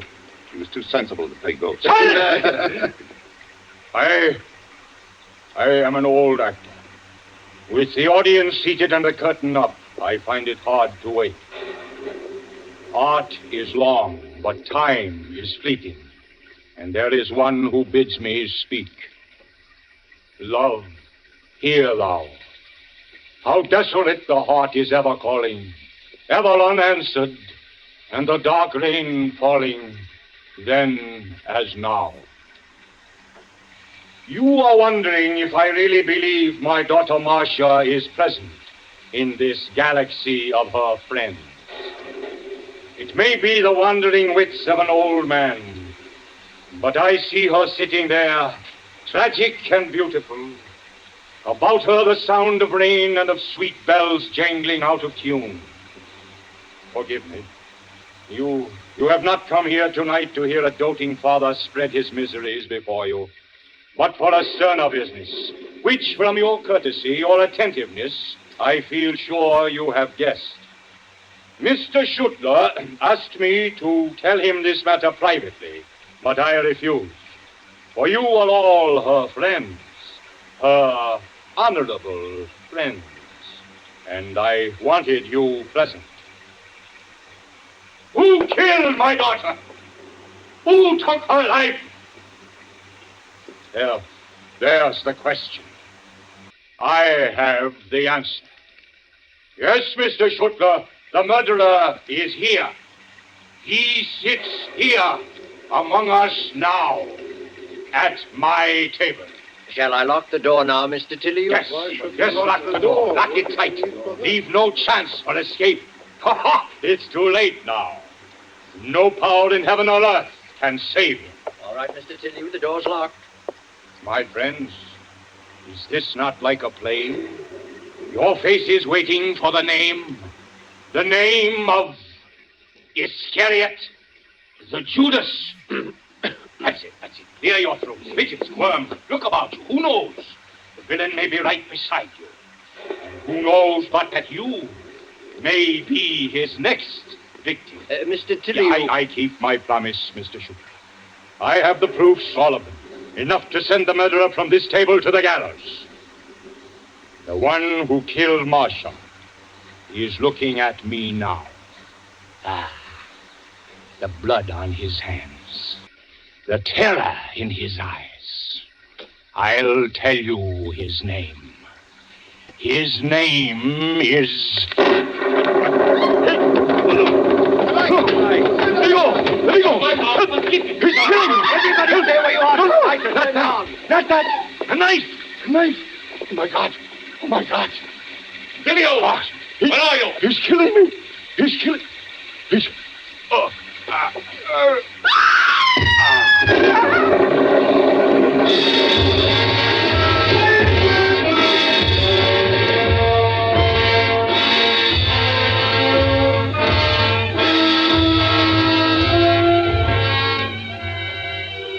A dagger handle protruded from old Tillio's crimson shirt front. His eyes were closed. We carried him into the next room and waited outside while the doctor worked over him. Mr. Heck? I'm Ben Heck, Doctor. Oh. Will you come in, please? He's asking for you. Doctor, is he... The knife pierced the heart. He hasn't much longer. Ben, is that you, Ben? Yes, it's me. Who did it? Here, lean over so I can see your face. There, satisfied? Something fell out of my pocket. Wait. What is that? Why, it's a letter. I must have stuck it into the pocket of this suit the last time I wore it. Wait, What's in that letter, Ben? I don't know. I haven't even opened it. Oh, that's Marcia's handwriting. A letter from the dead. Open it, Ben. Read it to me.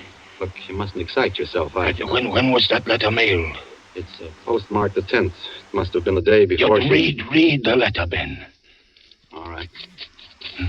What does it say, Ben? Read it.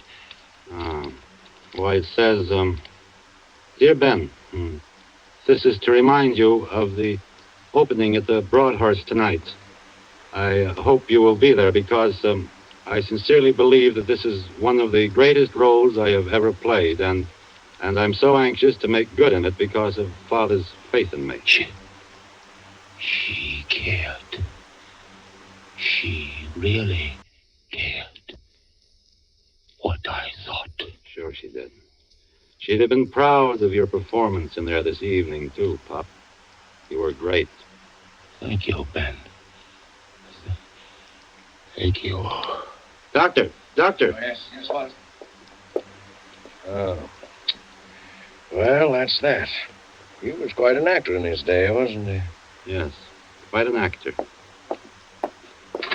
How's he doing? What did he say? Did he say anything? He's dead. I've got a letter here that will explain everything. It's a pity I didn't find it sooner. I haven't had this dinner suit on since the night of Marcia's opening. It fell out of my pocket when I leaned over the bed in there. It was written by Marcia Tilleu, the day she died. It says, Ben, I'm bored, tired, hurt, sick, full of nasty things. I'd stay a while longer, but death seems easier and simpler than life. What are a few pills more or less to one who has swallowed so much? Take care of Father. He liked you the best for the last time, Marcia. Suicide. It's a suicide note. But what about the bullet? Can't you guess? The old man worshipped her. She was his star. But stars don't commit suicide. Only failures do that. So he fired 3 bullets into her dead body, slashed the painting, and wrecked the place to make it look like a crime of passion. He must have been mad as a hatter. Oh, he was sane. I think he really saw her as murdered by all of us, her so-called friends who had let her down when she needed them most. Do you realize that old barnstormer was playing his death scene from the moment he came into this room tonight? He'd rehearsed it in his bedroom for days, sharpening away at Macbeth's old toad stabber. He had his lines down pat. He staged his elaborate set scene this evening and killed himself in such a way that we'd all be raked over the coals, not only for Marcia's murder, but for his own as well. Well, it was a lovely piece of old-fashioned miming, but as fruitless a drama as I ever had the misfortune to witness. You're right, O'Shea. The plot was full of holes. We could have helped him a lot with the construction, but it was a great last night.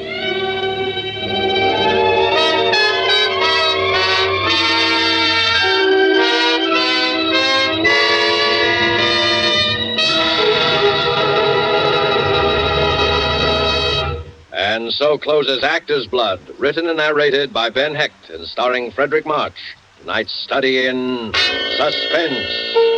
Suspense is produced and directed by William Spear. Have you discovered, as thousands have, how much Roma wines add to the enjoyment of your meals? How their superb flavor makes special occasion feasts out of everyday meals? Well, find out for yourself. Start off the meal with that delightful appetizer, Roma California Sherry. Then place on the table a well-chilled bottle of Roma California table wine, delicate Sauterne, hearty Burgundy, or tart, tasty claret. You'll be amazed at the tremendous difference Roma wine makes in the enjoyment of your foods. Don't overlook this easy, inexpensive way to add thrilling, extra enjoyment of everyday living. Remember, Roma wines cost only pennies a glass. Take a tip from the millions who enjoy Roma wines at meals when entertaining. Ask for ROMA, Roma Wines, America's largest selling wines. Made in California for enjoyment throughout the world. Next Thursday, same time, you will hear Mr. Brian Donlevy, a star of Suspense. Presented by Roma Wines, ROMA, made in California for enjoyment throughout the world. This is CBS, the Columbia Broadcasting System.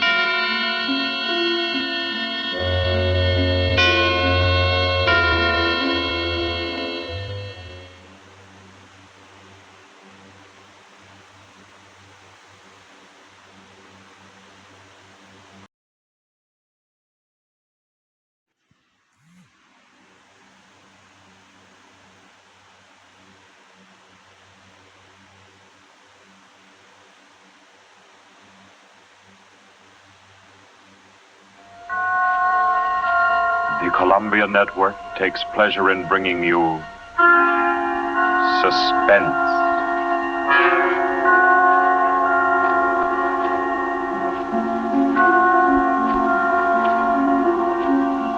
Suspense. Stories from the world's great literature of pure excitement. A new series frankly dedicated to your horrification and entertainment.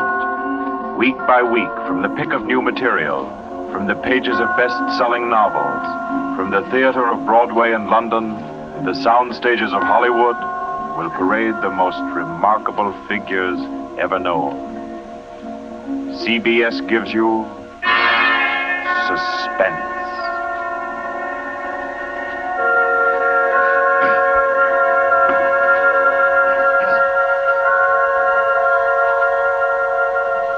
Tonight's presentation is one of the finest of the contemporary stories of mystery and terror. John Dixon Carr's famous novel, The Burning Court.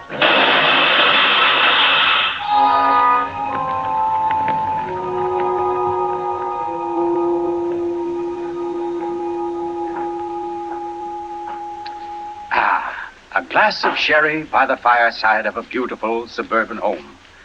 What could be more comforting? You're an admirable host, Mr. Depard, and it's really a shame our first meeting is under such a cloud. It's also a shame I have so little time to tell you which one of your guests here murdered your uncle last week.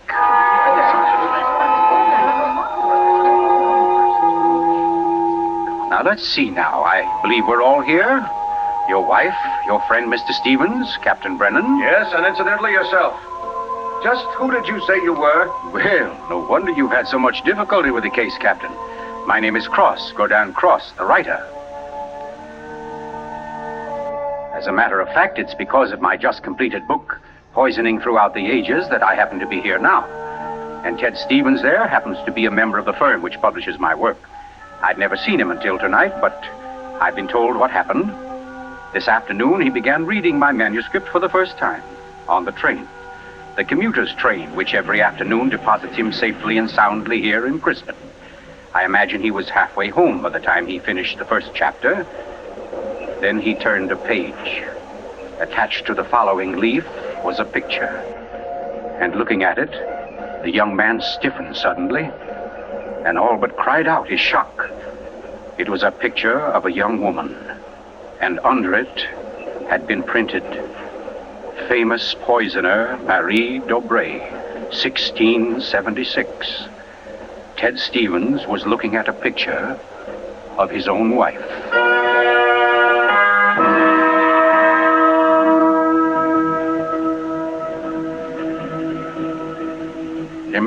Imagine his 25-year-old wife in 17th century costume. The face, the features, even a wistfulness of expression were identical. Even the name. Dobré was his wife's maiden name. But no, that was ridiculous. This woman in the picture was, well, one of his wife's ancestors. Yes, that was it. Simply an amazing family resemblance. Marie would be waiting for him at the station, and he'd have to tell her about it. He wondered why, however, she'd never told him about. Oh, well, but you don't discuss such an ancestor, do you? Ted Stevens glanced down at the chapter to which the picture had been attached. It was entitled, The Affair of the Non-Dead Woman.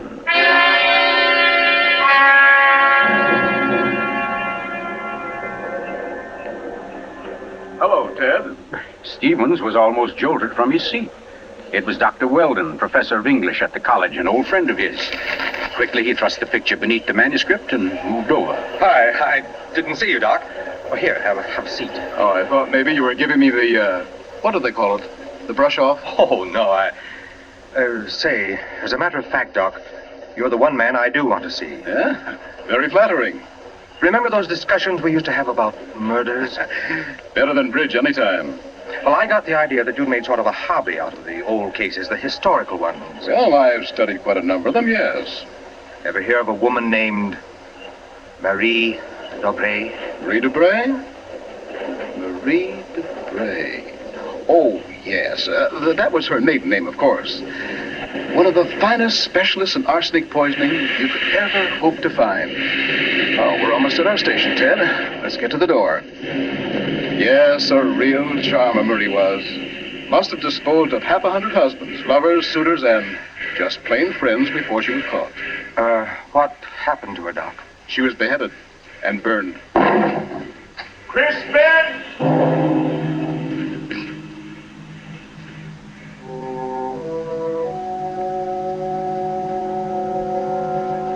Oh, absurd, laughable.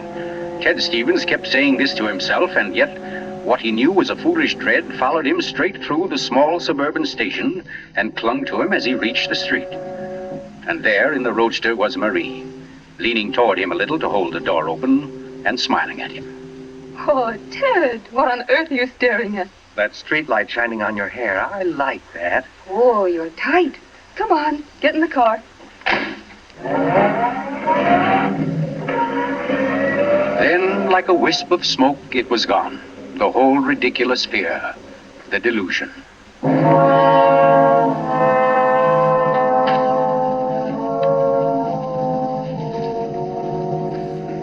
When at home, Marie brought the cocktails into the living room.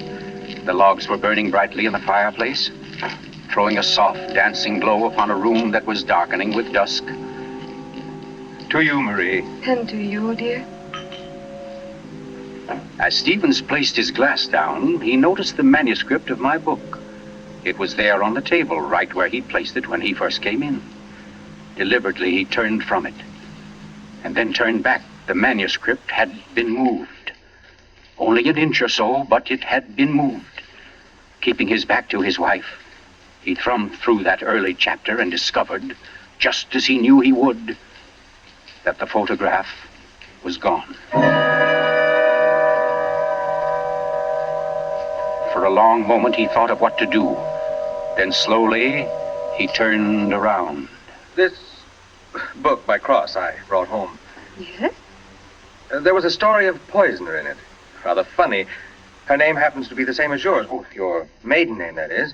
Oh, that is odd, isn't it? Darling, was she a relative of yours? Why, Ted, you're serious.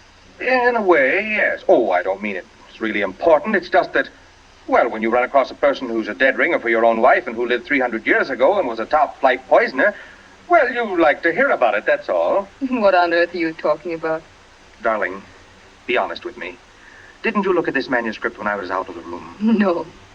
You didn't take out a picture of a poisoner named Marie Debray? I most certainly did not. Oh, Ted, what is this all about?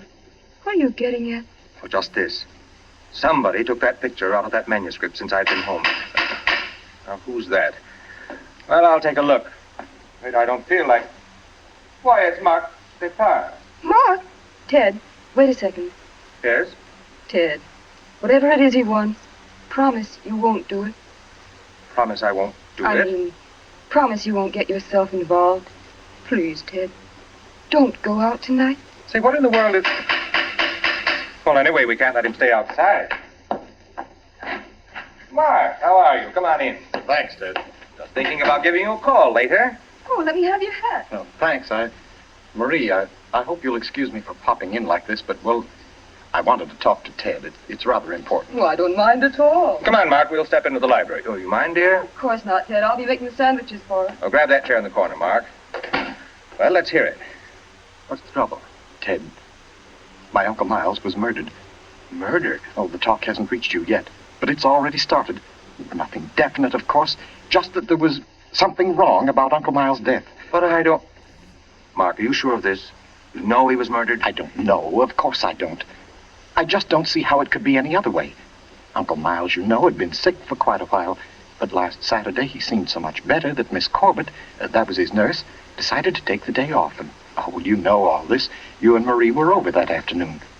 Anyway, Lucy and I went to the club that night, to that masquerade party, and we left the old boy completely alone.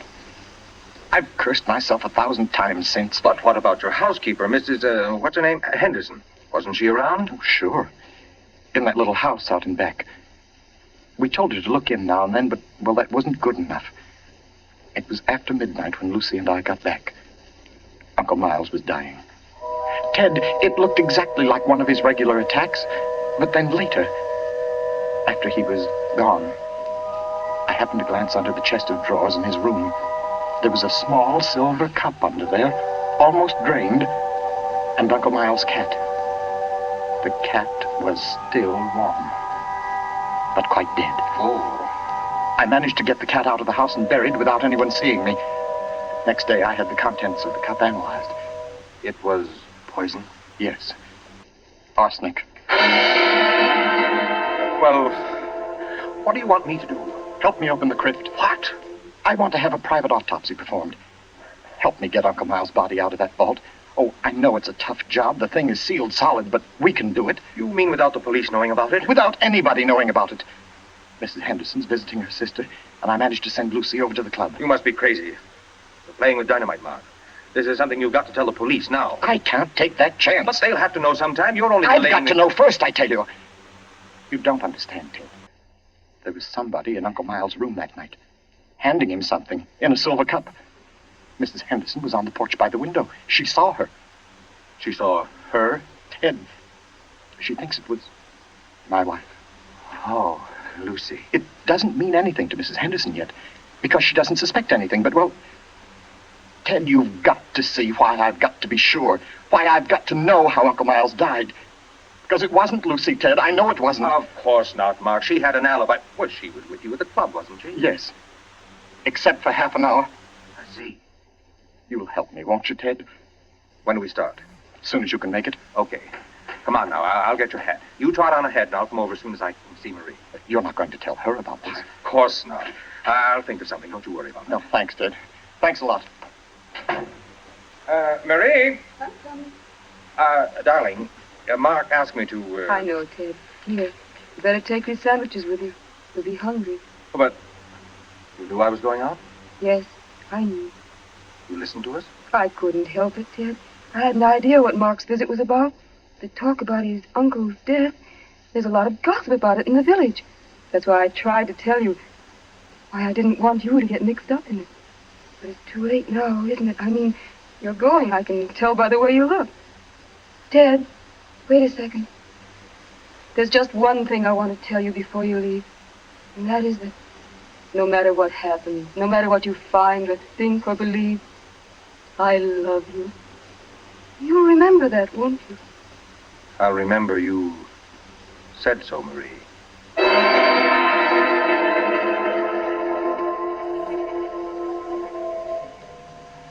By the light of a dim kerosene lantern, Mark and Chet Stevens pounded their way through the thick shelf of rock that covered the Depar's ancestral tomb, pried open the great slab of stone which lay across the subterranean door, and then at last descended to the dank, ink-black chamber. They found the coffin. They dragged it from its crypt and placed it on the cold stone floor. They unclamped the lid and opened it. Mark! It's empty. What? That's impossible. It can't be. But it is, Mark. You know what this means? That body wasn't in this coffin when it was placed here. I'll swear it was, Ted. From the time that coffin was closed on Uncle Miles, somebody, the undertaker or Lucy or me, somebody was with it until it was buried. And the crypt was sealed right after. Then somebody beat us to it. Somebody's broken in here ahead of us. Broken in? Listen, Ted. Lucy and I have hardly left the house since the funeral. Do you think anybody could break in here, smash through that stone and cement without our seeing them or without our hearing them? Well... What? Well, you might as well come on out then. Who was that? Me, Mr. Depard, up here. My name's Captain Brennan. I'm from the office of the Commissioner of Police. From the... I'd like to talk to you if you don't mind, Mr. Depard. Here, follow my flashlight up. But I don't understand. How did you know about this? By listening, mainly. You mind if we go up to your house, Mr. Depard? Why, no. Not at all. Oh, thank you. Oh, Freddie. Look here, Captain, Freddie, this is Mr. Depard, Lieutenant Gray. Glad to know you, Mr. Depard. And Mr. Ted Stevens, isn't it? Well, how did you know my name? Very simple. I got the names of everybody who was here at the Depar's the day the old man died. You and your wife were included. Oh, here we are. But I don't... Captain, who gave you those names? Why, your housekeeper, of course. Mrs. Henderson? You didn't think Mrs. Henderson saw the dead cat, did you, Mr. Depart? But she did. She also saw you bury it. And we've been interested in the case ever since. Well, nice place you have here, Mr. Depart. Now, let's see. According to Mrs. Henderson, your wife was wearing some kind of a masquerade costume that night. What kind of a thing was it? Well, it was... Oh, there, you can see it. It was copied from the dress in that old painting over there. Oh, yes. Funny. Where's the woman's face? It's always been that way, long as I can remember. Somebody must have thrown acid on it or something. Can't blame them much. She was a poisoner. A poisoner? Yes. The story goes that one of my ancestors was responsible for her execution. Marie Dobré, her name was. Oh, yes. I've read about her. Learned all her poison tricks from one of her lovers, guy by the name of Godin Saint Croix. Godin Saint... Oh, yes, Mr. Stevens. We cops read now and then. Did you say Godin Saint Croix? That's French. We call it cross. Ha! Absolutely no limit to a cop's education, is there? But to get back to your wife, Mr. Depart, she was dressed like the famous Marie. Now, when Mrs. Henderson looked through that window... Just a minute, Captain.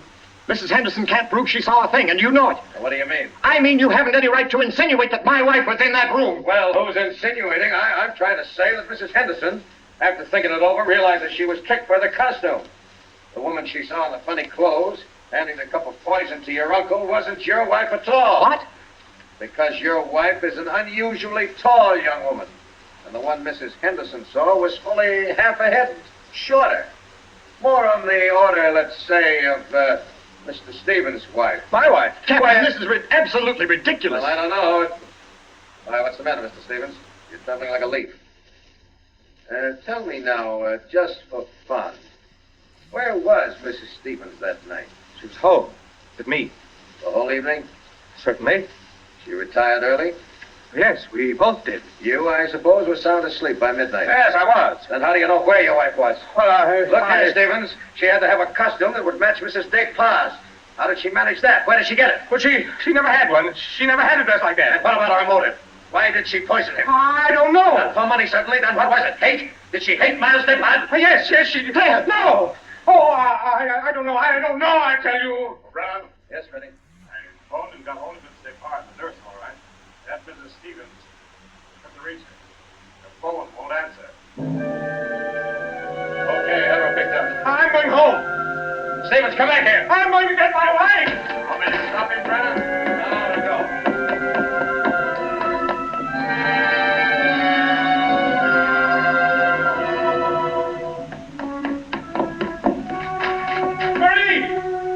Marie, where are you? It's Ted. Marie, what have you done? Maria. Oh, good evening. Who are you? My name is Cross. Godin Cross. Cross? Where's my wife? What have you done to her? You fiend, what have you done to my wife? Why, nothing at all, young man. Here, sit down. You're lying. Something's happened to her. The police just phoned. There wasn't an answer. Why are you here? Why am I here? Well, because your wife, reading my chapter on the Dobrés, realized I knew more about the family than even she did. Because she found my phone number on the front cover of the manuscript. And because I know an exceptional case when I hear one.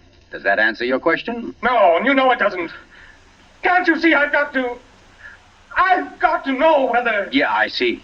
Whether your wife is that Marie Dobré, who was burnt by order of the High Tribunal for all poison cases, the burning court of France, witchcraft, black magic, the world across the threshold. You're quite sure, no doubt, also that I'm Godin Saint Croix, who first wooed her.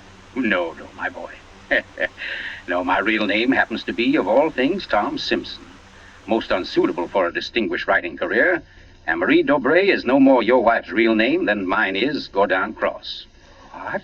Your esteemed wife was an adopted child, Mr. Stevens, adopted by people in Canada named Dobré, remote members of the real family of poisoners. I can't believe it. Why didn't she tell me? Why? Because until I told her half an hour ago, she didn't know it herself. You see, in the course of my research on the family, I found out about it. And in the course of talking with your wife, I found out something else. How for years she was haunted by the fear that she might be a poisoner by inheritance, by blood. And you can see, can't you, why she never talked about it? Her past to you? Yes, yes. And yet, Mr. Stevens, you had all but made her forget that past. You. And that's why she was willing to lie, to steal a picture, do anything, in order to hold you to her. Yes, yes, I see that now. You know, young man, I rather think she loves you. But as you will see, though, she comes only when I call her. Mrs. Stevens? You mean she's... Yes, Mr. Cole. Marie, it's you. You're all right? Oh, yes, dear. We're both all right now, and nothing can change it, ever. Marie, listen. Don't say Marie, dear. Say Maggie. Maggie? Oh, that's my name, my real name. Maggie McTavish. And it's a lovely name, dear. The most beautiful, gorgeous... Darling, please. You don't understand. The police, they think you had something to do with Miles' death. They think I did. So, now, Mr. Stevens, before we go back to the Depas, don't you think you'd better tell me everything that's been said and done up to date? Having just saved your wife's soul from the burning court, now I'll wrest her body from the electric chair.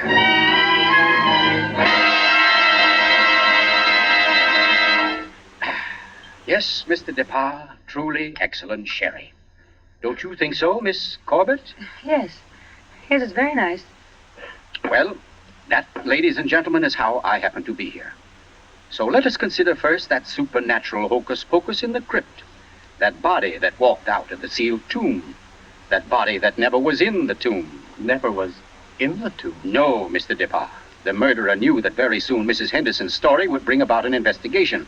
He had to get rid of the well-known corpus delicti. Yes, but who could have kept the body out of the tomb? Who, Mr. Depas?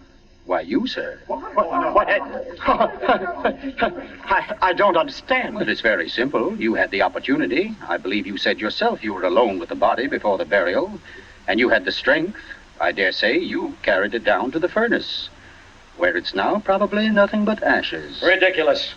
Why would he spend an hour smashing into a crypt for a body he knew wasn't there? Why, Captain? To impress Mr. Stevens, his witness. And also apparently you. Oh, that's perfectly fantastic. Fantastic. Oh, no, Lucy. Just comic. And I suppose, Mr. Cross, that I also put on a woman's masquerade costume, went into my uncle's room and handed him a nice cup of arsenic. No. That had to be done by a woman. Your accomplice, as a matter of fact. Oh, now, come. You mustn't all look at Mrs. Depas, because Mark Depas' one noble act was his frantic effort to prevent his wife from being charged with the crime. A crime which he and Nurse Myra Corbett committed. Myra Corbett? Why, you... Yes, sir. Yes, Mr. Stevens, this quiet little lady beside me. Why would I do such a thing? Money, Miss Corbett. A cutout of Mark Depas' inheritance. Payments for services rendered. That's an absolute lie, Cross. You see, ladies and gentlemen, Captain Brennan never bothered to check Miss Corbett's whereabouts on the night of the murder. Why even think of the nurse? She was the custodian of the old man's health. Oh, you're crazy. And yet who but a nurse could so naturally offer the old man a cup? A cup he was sure contained medicine. You're making it up. The whole thing, you just... And who but Miss Corbett, living right here in this house, would know what kind of masquerade dress she must copy? Would know when Mrs. Henderson would pass the window that night, pass and see her, and accept her, she hoped, for Lucy Depas. No, that's not true. Oh, yes, Miss Corbett. Yes, Miss Corbett, that dress was the touch that wrecked you. That was your own idea, wasn't it? Not Mark's. You weren't content with a mere murderer's share of the profits. You wanted a wife's share, half of the whole estate. You wanted Lucy Depas convicted and out of the way for good. Well, I give you a toast, Miss Corbett, with Mr. Depas' excellent sherry, to a particularly ruthless poisoner. And yet, you know, on the whole, I'm rather partial to female poisoners. Why, only tonight, I...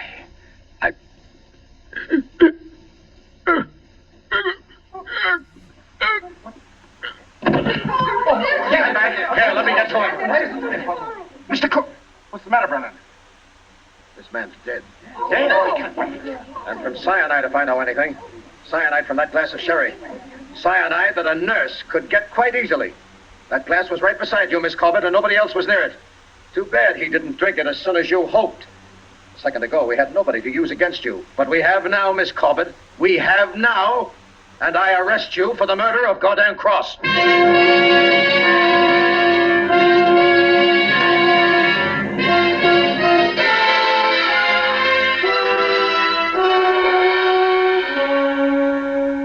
close to 5 months ago that the prominent author was murdered. And tonight, Myra Corbett pays with her life for that crime. The former nurse, at first protesting her innocence, in Yes, I'm in here, dear. Oh.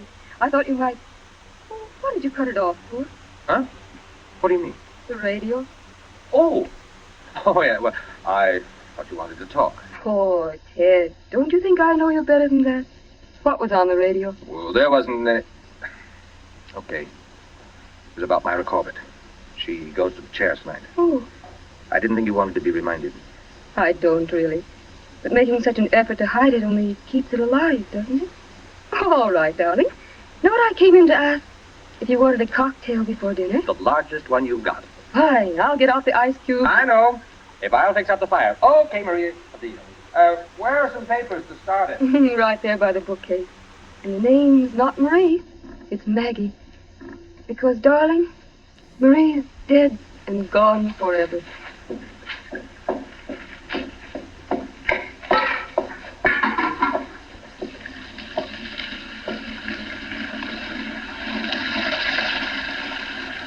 Oh, no, Marie. We're never dead. Neither of us. It was your hand that touched that glass. I know that now. And I could return the favor. But instead, I shall ask that you dispatch your husband. This one, like all the others. Now, just a little bit of poison in the drink, Marie. Any kind of a drink. What kind, Ted? What kind of a cocktail shall we have? Oh, any kind, darling. Any kind at all.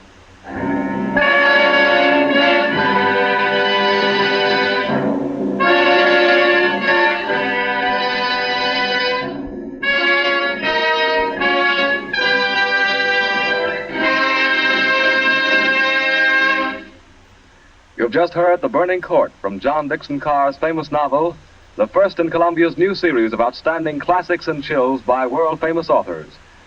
Tonight's play, ladies and gentlemen, has one rather special significance we think you'd like to know about. As you perhaps have heard, every fine comedian is said to cherish a secret desire to do an abrupt about-face. He pines for the part of a blackguard. Well, tonight you witness the fulfillment of one such desire. The role of that literary and quite infamous diehard, Gordon Cross, was portrayed by none other than Hollywood's expert provoker of laughs, Charlie Ruggles, here in New York for the world premiere of his latest screen success, Friendly Enemies. The role of Marie, well, that was enacted by a young lady who long ago won national acclaim as one of Broadway's most accomplished dramatic actresses, Miss Julie Hayden. Thank you, Charlie Ruggles and Miss Julie Hayden, for your splendid performances. The play tonight, as all plays in this series, was produced and directed by Charles Vander, written by Harold Metford and scored by Bernard Herrmann. Next week, we bring you an intensely exciting and moving drama, The Life of Nellie James. This is the Columbia Broadcasting System.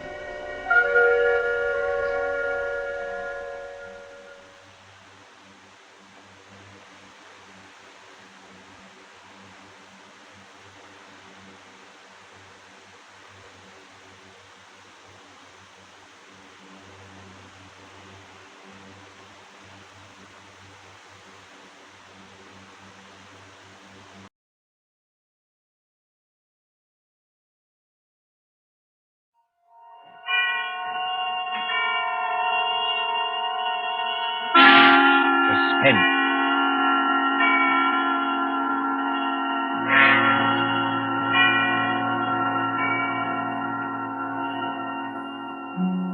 This is the Man in Black, here again to introduce Columbia's program, Suspense. Our stars this evening are three. In the order of their appearance, they are Walter Hampton, one of the theater's proudest names for two generations, and Susan Hayward and Lee Bowman, two of Hollywood's brightest younger stars. The story called The Dead Sleep Lightly by John Dixon Carr is tonight's tale of suspense. If you've been with us on these Tuesday nights, you will know that suspense is compounded of mystery and suspicion and dangerous adventure. In this series are tales calculated to intrigue you, to stir your nerves, to offer you a precarious situation, and then withhold the solution until the last possible moment. And so with The Dead Sleep Lightly, and with the performances of Walter Hampton, Susan Hayward, and Lee Bowman, we again hope to keep you in suspense. Ashes to ashes and dust to dust. Meadowvale Cemetery, not far from New York. Meadowvale Cemetery, on a dim gray morning in early April, when rain forms a mist across leafless trees and white gravestones. You see, over there, the group of silk-hatted gentlemen, each with his protecting umbrella, gathered around an open grave. You see the clay soil freshly dug. You can hear perhaps the creaking of support as the coffin is lowered into its everlasting house.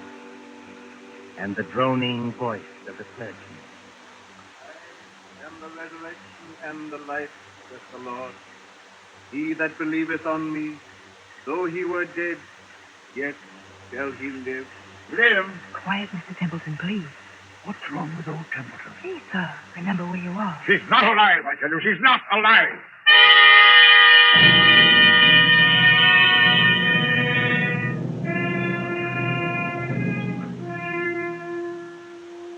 It might seem a long distance, that, from the Cosmopolite Club in Gramercy Park on the following evening, when that same well-fed man, as hard and unemotional as the diamond pin in his tie, hurries up the steps into the club there. What? Yes, Mr. Templeton. Tell me, Miss Wilmot in the club, do you know? Yes, sir. Don't you see him? See him? Where? In the lounge over there, sir. Sitting by the fire. Yes, of course. I'm a little upset. You're a good fellow, Henry. I won't forget you. Thank you, sir. Excuse me, sir, but aren't you going to take off your hat and overcoat? Never mind my hat and coat. Just tell me one other thing. When I came into the club, was there anybody following me? Following you, Miss Templeton? Yes, a woman. A woman with a long skirt and a heavy black veil. There aren't many women who wear that kind of dress nowadays, sir. Look out into the street. Do you see anybody? No, sir. There's just, What's that? Oh, that's only the old street musician, sir. He doesn't mean any harm. I won't have that tune played, you hear? I'm used to getting my orders obeyed, and I'm going to have this one obeyed. Here's the money. Go out and tell him to go away. Yes, sir, if you insist, but, Do as you're told and don't ask questions. If anybody wants me, I shall be with Mr. Wilmot. Very good, sir.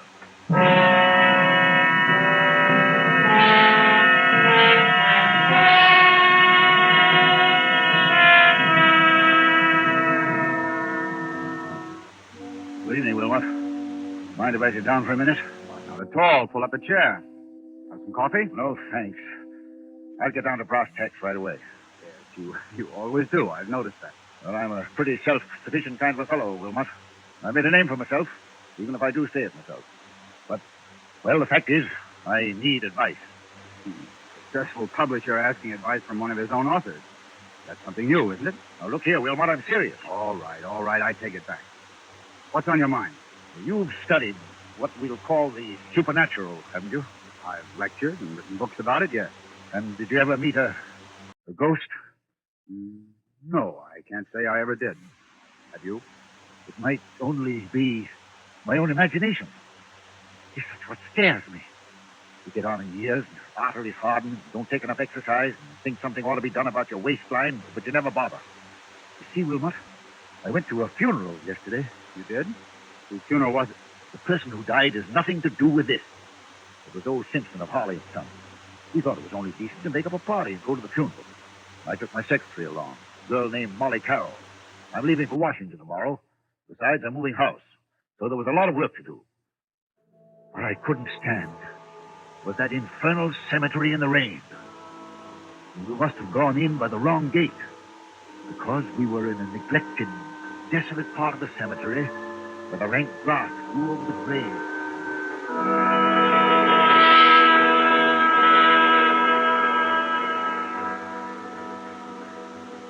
You'll oblige me, Miss Carroll, if you'll first find out the proper directions about places. We've come in the wrong gate to the cemetery. Well, I'm sorry, Mr. Templeton. I thought What you thought doesn't matter now. This is the wrong part of the cemetery. My shoes are absolutely ruined with wet clay. Well, it isn't doing my own shoes and stockings any good either, Mr. Templeton. If there's been any damage to them, Miss Carroll, I'll replace them. You never found me ungenerous, now have you? Well, not exactly ungenerous, no. I'll pay you the compliment, Miss Carroll, saying that you're the best secretary I ever had. Thank you. Yet you want to leave me. Yes, I want to get married. That's what Mr. Barnes is telling me. And who is this paragon of yours? What does he do? Does he make any money? Well, Frank's a radio technician. He's not very wealthy, I'll admit. Wealthy? A radio technician. I'll bet he doesn't make as much as I pay you. Yet you want to get married. Well, is there anything very strange about that? Yes, if it interferes with your career, if it... Good Lord. Look at that. Look at what, Mr. Templeton? Over there, where I'm pointing. You mean that? It's only an old gravestone covered with weeds and brambles. I haven't seen that grave in years. It looks rather neglected. It is neglected, isn't it? Will you go closer, please, and read the inscription? Mr. Templeton, Do as I tell you, please. it says... Let's see if I can get some of these weeds aside. It says, sacred to the memory of Mary Ellen Cleaver, born September 5th, 1892, departed this life March 25th, 1919. Thou shouldst still be adored as this moment thou art. Let thy loveliness fade as it will. If you lower that umbrella, Mr. Templeton, you'll get soaking wet. Sentimental trash. But she always liked it. She always liked it. Mary Ellen Cleaver. Did you know her? Very well indeed. She was my wife. Your wife? But I never knew you were married. Neither does anybody else. Where's my flask of brandy? What have I done with it? It's in your hip pocket, Mr. Templeton, but do you think that's very wise? You've already had more than enough. Whatever I do is wise, Miss Carroll. Well, we were married very young. She was a nice little thing. I was fond of her, yes. But she couldn't have helped me. I'm not a snob, but she wasn't in my class. No style, you know, no manners, no education. Indeed. Could I have introduced her to the friends I was making? No. Wouldn't have been kind to her. Didn't even want to go to the places where I was invited. She'd sit at home and say, what was it like? Did you have a nice time? What was Mrs. So-and-so wearing? And she loved me. I'll put that to her credit. But... You left her? I thought it was the kindest thing to do, yes. She went away. Then I heard she'd had... Had what? Nothing, doesn't matter. Well, there was a war on. I attended the peace conference in Europe. Never even knew she was dead until I heard some friends had buried her. I always promised to call her up. She said she'd come back to me if I did. Well, you couldn't call her up now, Mr. Templeton, even if you wanted to. No, I suppose not. But I was fond of her. I wish there was something I could do. Well, you could have her grave cared for. Have some flowers put on it. That's it. That's an idea. She'd have liked that. Can you take care of that for me? I'll look after it tomorrow morning, Mr. Templeton. But how will they ever be able to locate the grave? There must be thousands in this cemetery. Well, each grave has a number, you know, cut into the stone so you can identify it. This is number 1212. 1212. Sounds like a telephone number, doesn't it? Yes, doesn't it? Meadowvale 1212. Poor girl. I was fond of her. Please, Mr. Templeton, come along, and please, no more brandy. You've got a funeral to attend.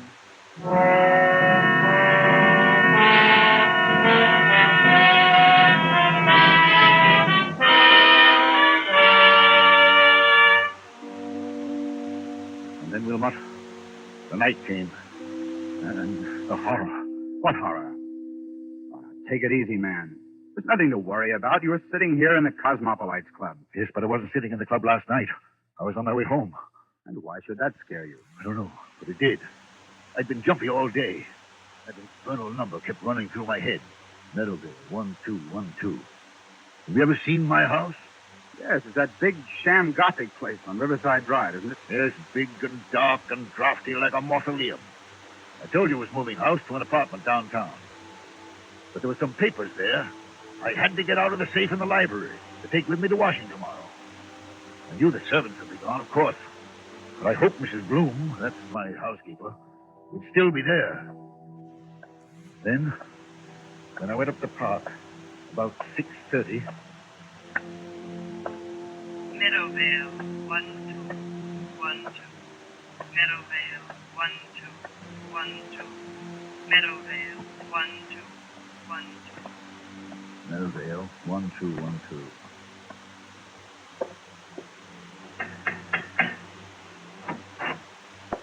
Mr. Templeton, this is a surprise. Sorry to trouble you, Mr. Bloom. I I seem to have mislaid my key. The other could have sworn I had it on the key ring this morning. It's no trouble, Mr. Templeton. Only, I hope you're not planning to spend the night here. No, I'm going to a hotel. Why do you ask? Because they've disconnected everything except the electricity and taken away most of the furniture. I haven't touched anything in the library. No, sir. I told them you said to leave that. But it does seem a pity in a way. What seems a pity? To break up a lovely home like this after all these years. Home? This big, ugly picture gallery? It's been a home to me, sir. Well, I've treated you generously, haven't I? Yes, sir.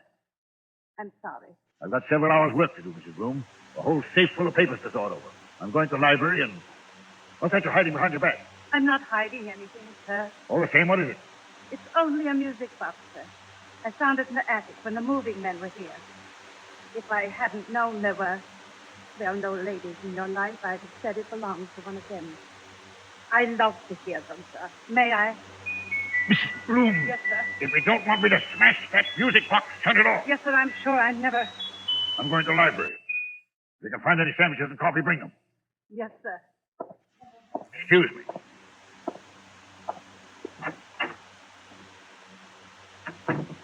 Same old library. Same old Crawford desk. There's the Venetian mirror she bought for us. Look at yourself in the mirror, Templeton. Admit you can't face it. Admit you can't work here tonight. Admit you've got to have lights and music and... That's it. Go out for dinner. Telephone Wilmot. If you'll get the phone... Oh, yes. Good. Here it is. Hello, hello. Yes, sir. Number, please. Number, please. I want, Meadowvale 1212. Meadowvale 1212. Wait, what the devil's name am I saying? Change that, I want... Hello, my darling. I knew you'd call me. Who's that speaking? Who are you? It's Mary Ellen. Don't you recognize my voice? You're not Mary Ellen. This is strict. Mary Ellen is dead. Yes. But the dead seem mighty. And they can be lonely, too. And now that you do need me... I don't need you. I don't need anybody. I'm coming back to join you, dear. It's not easy, but I'll be there by the time the clock strikes 7. I'll wear a veil because I don't look very pretty. I won't have this. I won't listen to you. I won't... Goodbye, my dear. Remember, when the clock strikes 7... Mrs. Bloom, Mrs. Bloom! Mr. Templeton, what on earth is the matter? Who's been playing tricks on me? Tricks, sir. I don't understand. Who spoke to me on this phone? But, sir, nobody could have spoken to you on that phone. Nobody could have. What are you talking about? That phone's disconnected, sir. Disconnected? Yes, sir. The man came here this afternoon and took that little metal box off the wall and rolled all the wires up and put everything on the desk there. Said he'd be back tomorrow to take it away. Mrs. Bloom, that's impossible. Look for yourself, sir. You're standing in the middle of the room holding that phone, and the wires don't lead anywhere. That's true. So you couldn't very well have talked to anybody on the phone that wasn't connected? Now could you? I tell you, I got the operator. I heard it ring. I talked to someone else. Oh? And what did that person say? She said she'd be here to visit me when...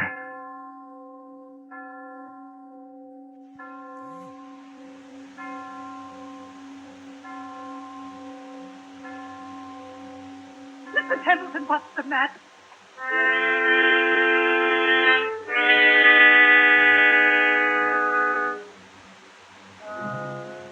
And so, Wilmot, that's what happened last night. The phone was disconnected. It was Mary Ellen's voice. There's no doubt about that.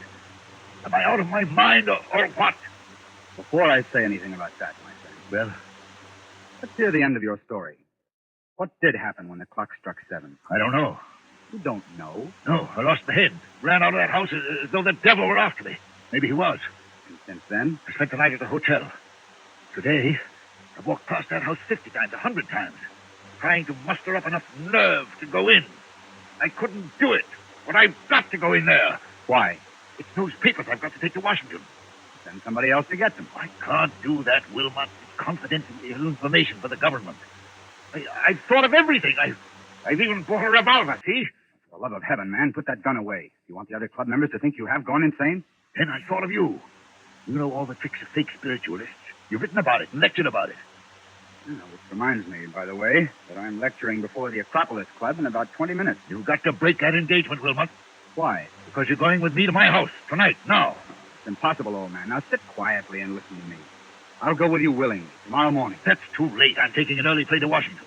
Well, then wait until I can get away from the lecture. Say, around midnight. I'll tell you what I'll do. I'll take a taxi and join you as soon as I can. That won't do. I've got to know the answer now. You understand? Aren't you being a little unreasonable about this? Unreasonable or not, I usually get my own way, and I mean to have it now. Well, then I'm afraid you'll have to go to the house alone.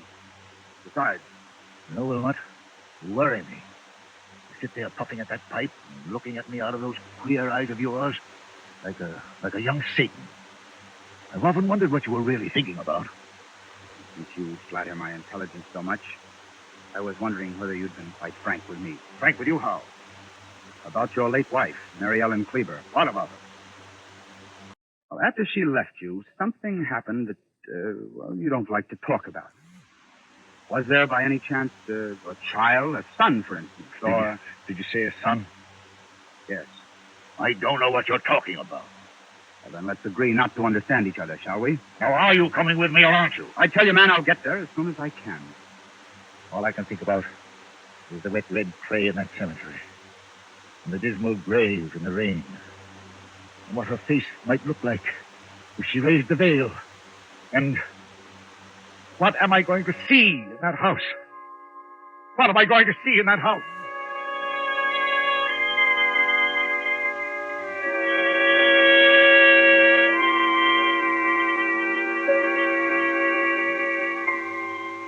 So the clock chimes, the hours dwindle, and the traffic roar of the city sinks to a low growl behind twinkling lights. It is midnight, when a taxi moves along a certain street towards a certain house out of a bygone age. Lightless, black against the stars, surrounded by iron railings and with a path bordered by fir trees leading to the front door. Look, too, at the face of Mr. Patrick Wilmot when that taxi draws near. All right, driver. This is the place. I'll be in wait for you, sir. No, you needn't wait. Keep the change. Thank you, sir. Good night.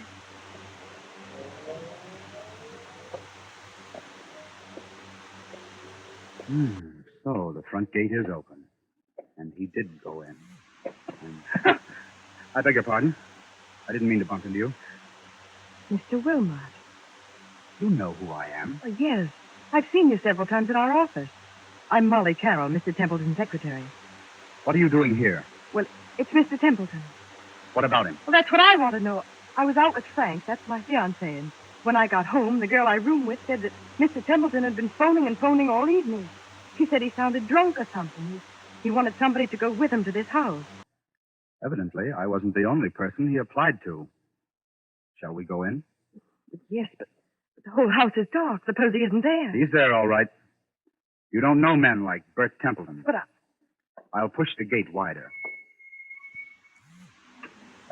Now, straight up the walk to the front door. I've got a flashlight. What are we going to find? Something rather unpleasant, I'd better warn you. How do you know? I have my ways of knowing, Miss Carroll. Oh, look. What is it? That French window to the left of the front door. Yeah. It's partly open. Well, there's nothing in that, necessarily. Templeton said he'd lost his key. He might have had to open a window. Oh, that's true, but... So you see it, too, do you? See what? There's a footprint across the sill of that French window. A footprint made in wet clay. It's like the clay of the cemetery. Yeah, so I should imagine. Will you go in first, or shall I? Into that dark room, I will not. Well, then stay here, please, until I get some lights on. No, wait. I'll go. Let me take your arm. All right, be careful now. Yes, I thought so. This room is the library. And there are more footprints of somebody or something walking in. They lead. Who's there? Who's there? It's only me, sir. Mrs. Bloom, the housekeeper. Then what's the idea of standing in a dark room in the middle of the night with what sounds like... It's only a music box, sir. I left it behind along with some other things and came back to get them. I've got my own key. I thought I heard a noise in here. But why aren't there any lights? The electricity's cut off, sir.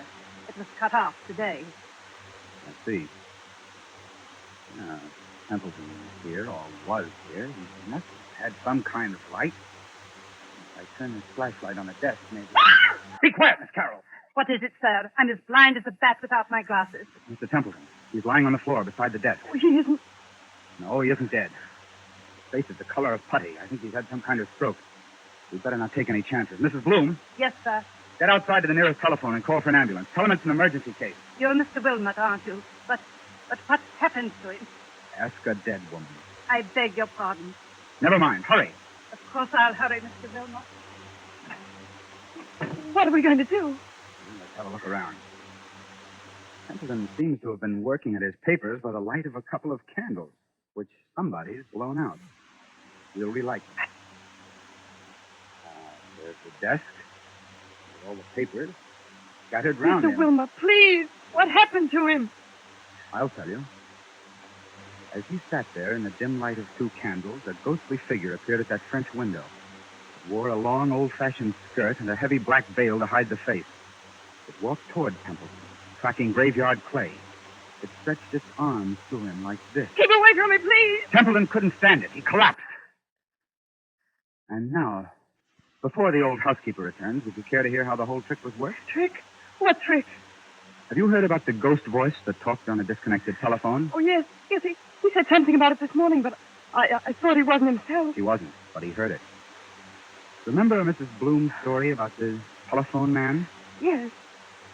They don't send a man round to yank the whole apparatus off the wall, put it on the desk, and say he'll be back for it next day. This man from the telephone company was an imposter. The man from the telephone company was an imposter? Exactly. Oh, look, he's moving his hands. He's trying to open his eyes. Isn't there anything we can do for him? No, there's nothing we can do till the doctor arrives. In the meantime, listen to me. All right. What did this imposter do? He took away the real phone and substituted a spirit telephone. You don't know what a spirit telephone is. No, of course not. It's an old device used by fake mediums. You see a telephone without wires standing on a desk, like that one. You pick up the receiver and talk to the dead.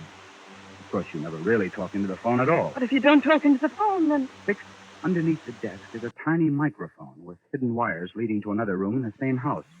That microphone picks up every word you think you're saying to the phone. Is that clear? I think so. Now, the dummy telephone is really a low-power radio receiving set. Somebody in another room can talk back to you after hearing what you say on the wired microphone.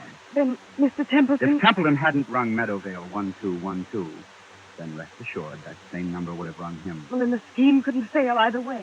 But, you see, there's one thing in this matter I haven't got quite clear even yet. And what's that? Tell me, Miss Carroll, just why did you work this whole trick? Why did you try to scare your father to death? My father? Templeton is your father, isn't he? That might be rather difficult to prove, Mr. Wilmot. By George, I admire you. Thanks very much. I'm flattered. Expressionless as ever. Eyes as hard and cold and blue and handsome as... Well, make your own comparison. But I knew you were guilty, of course, when I heard your fiancé was a radio technician. You can leave Frank out of this. Oh, you have scruples. Have I touched you? Nothing can touch me. Not since my mother died. Your fiancé installed the ghost mechanism and took it away today. He probably thought it was only a joke. He did. I swear he did. And the rest of it was plain enough. Who led Templeton to the wrong gate in the cemetery, past that woman's grave? You did. Who was the only one who could have stolen the key to this house off that key ring he took to the office? You were. You needed that key to come and go as you liked and impersonate the two voices on the phone. Is there any need to go on with this? He killed her, you know. Templeton killed your mother? Oh, not with a knife or a bullet or poison. All he did was break her heart. And that's no offense in law. Steady now. Well, I've done what I wanted to do. I've torn his whole rotten life to pieces. And there he is, gasping for breath on the floor. And I'm glad. Oh, God, forgive me. He is my father. Does he know you're his daughter? No, of course not. When I went to work for him as a secretary, he hadn't even seen me since I was a child. But I got near him. I worked for years to get near him. I wish I hadn't. Here, you've got to pull yourself together. Why? Who cares? The ambulance coming and maybe the police. What do I care? Tell the police what you like. My dear girl, you don't think I'll tell them anything. I'm merely an onlooker. An amateur Satan who doesn't believe in ghost voices. Mary Ellen. What's that? Templeton, his eyes are open. He's trying to get up. Mary Ellen. It's as though he could see something that we can't What's see. that he's got in his hand? It's a revolver. He had one at the club. He's putting it against his chest. I'll stop him. Look out! Look out! Oh, he did love her after all. And now he's trying to join her. Oh, don't let him die. It's all right, Molly. You grabbed the gun just in time. If he doesn't die, I'll make it up to him. I swear I'll make it up to him. I tell you now, he's not going to die. But Mary Ellen. Mary Ellen. What? Mary Ellen. But what? But what? Mary Ellen. I was just wondering, is there a ghost in this room tonight?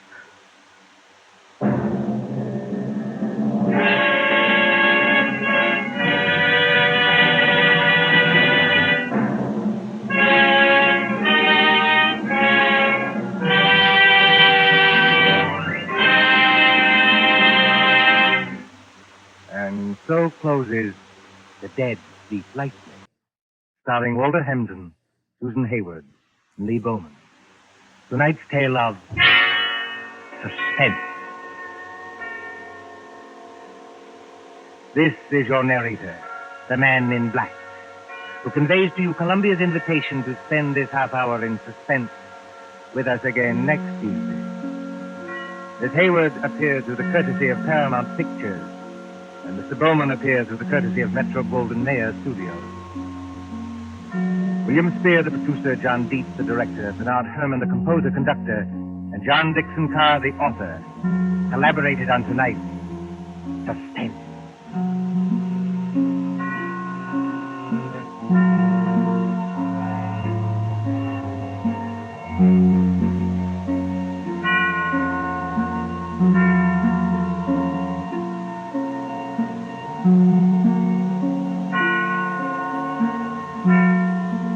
This is the Columbia Broadcasting System.